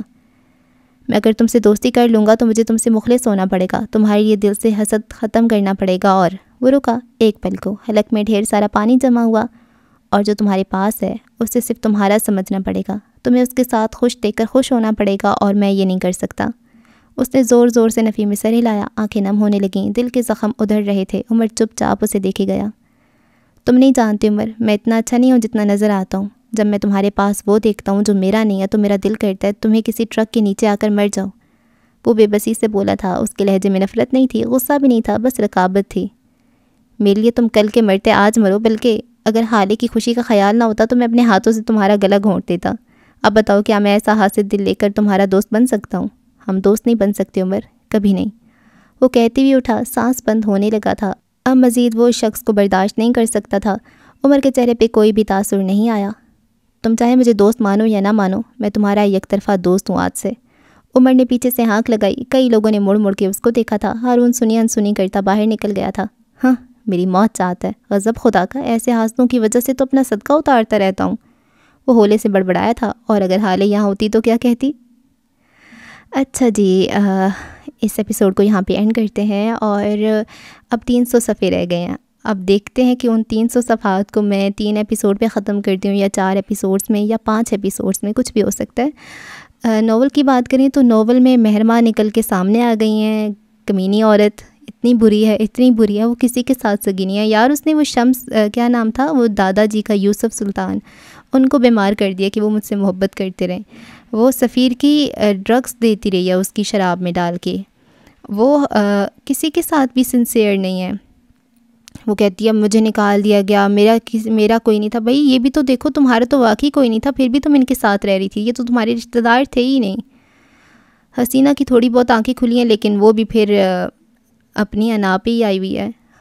اور حالے بھی یہ تھوڑی سی بات مجھے اس میں ڈیفرنٹ لگتی ہے ناول میں، کہ بندے فوراً سے اپنی سائیکالوجی بتا دیتے ہیں۔ میں یہ سب اس لیے کر رہی تھی کیونکہ میرے ساتھ بچپن میں ایسے ہی ہوا تھا۔ یہ تھوڑا سا ڈیفرنٹ لگتا ہے۔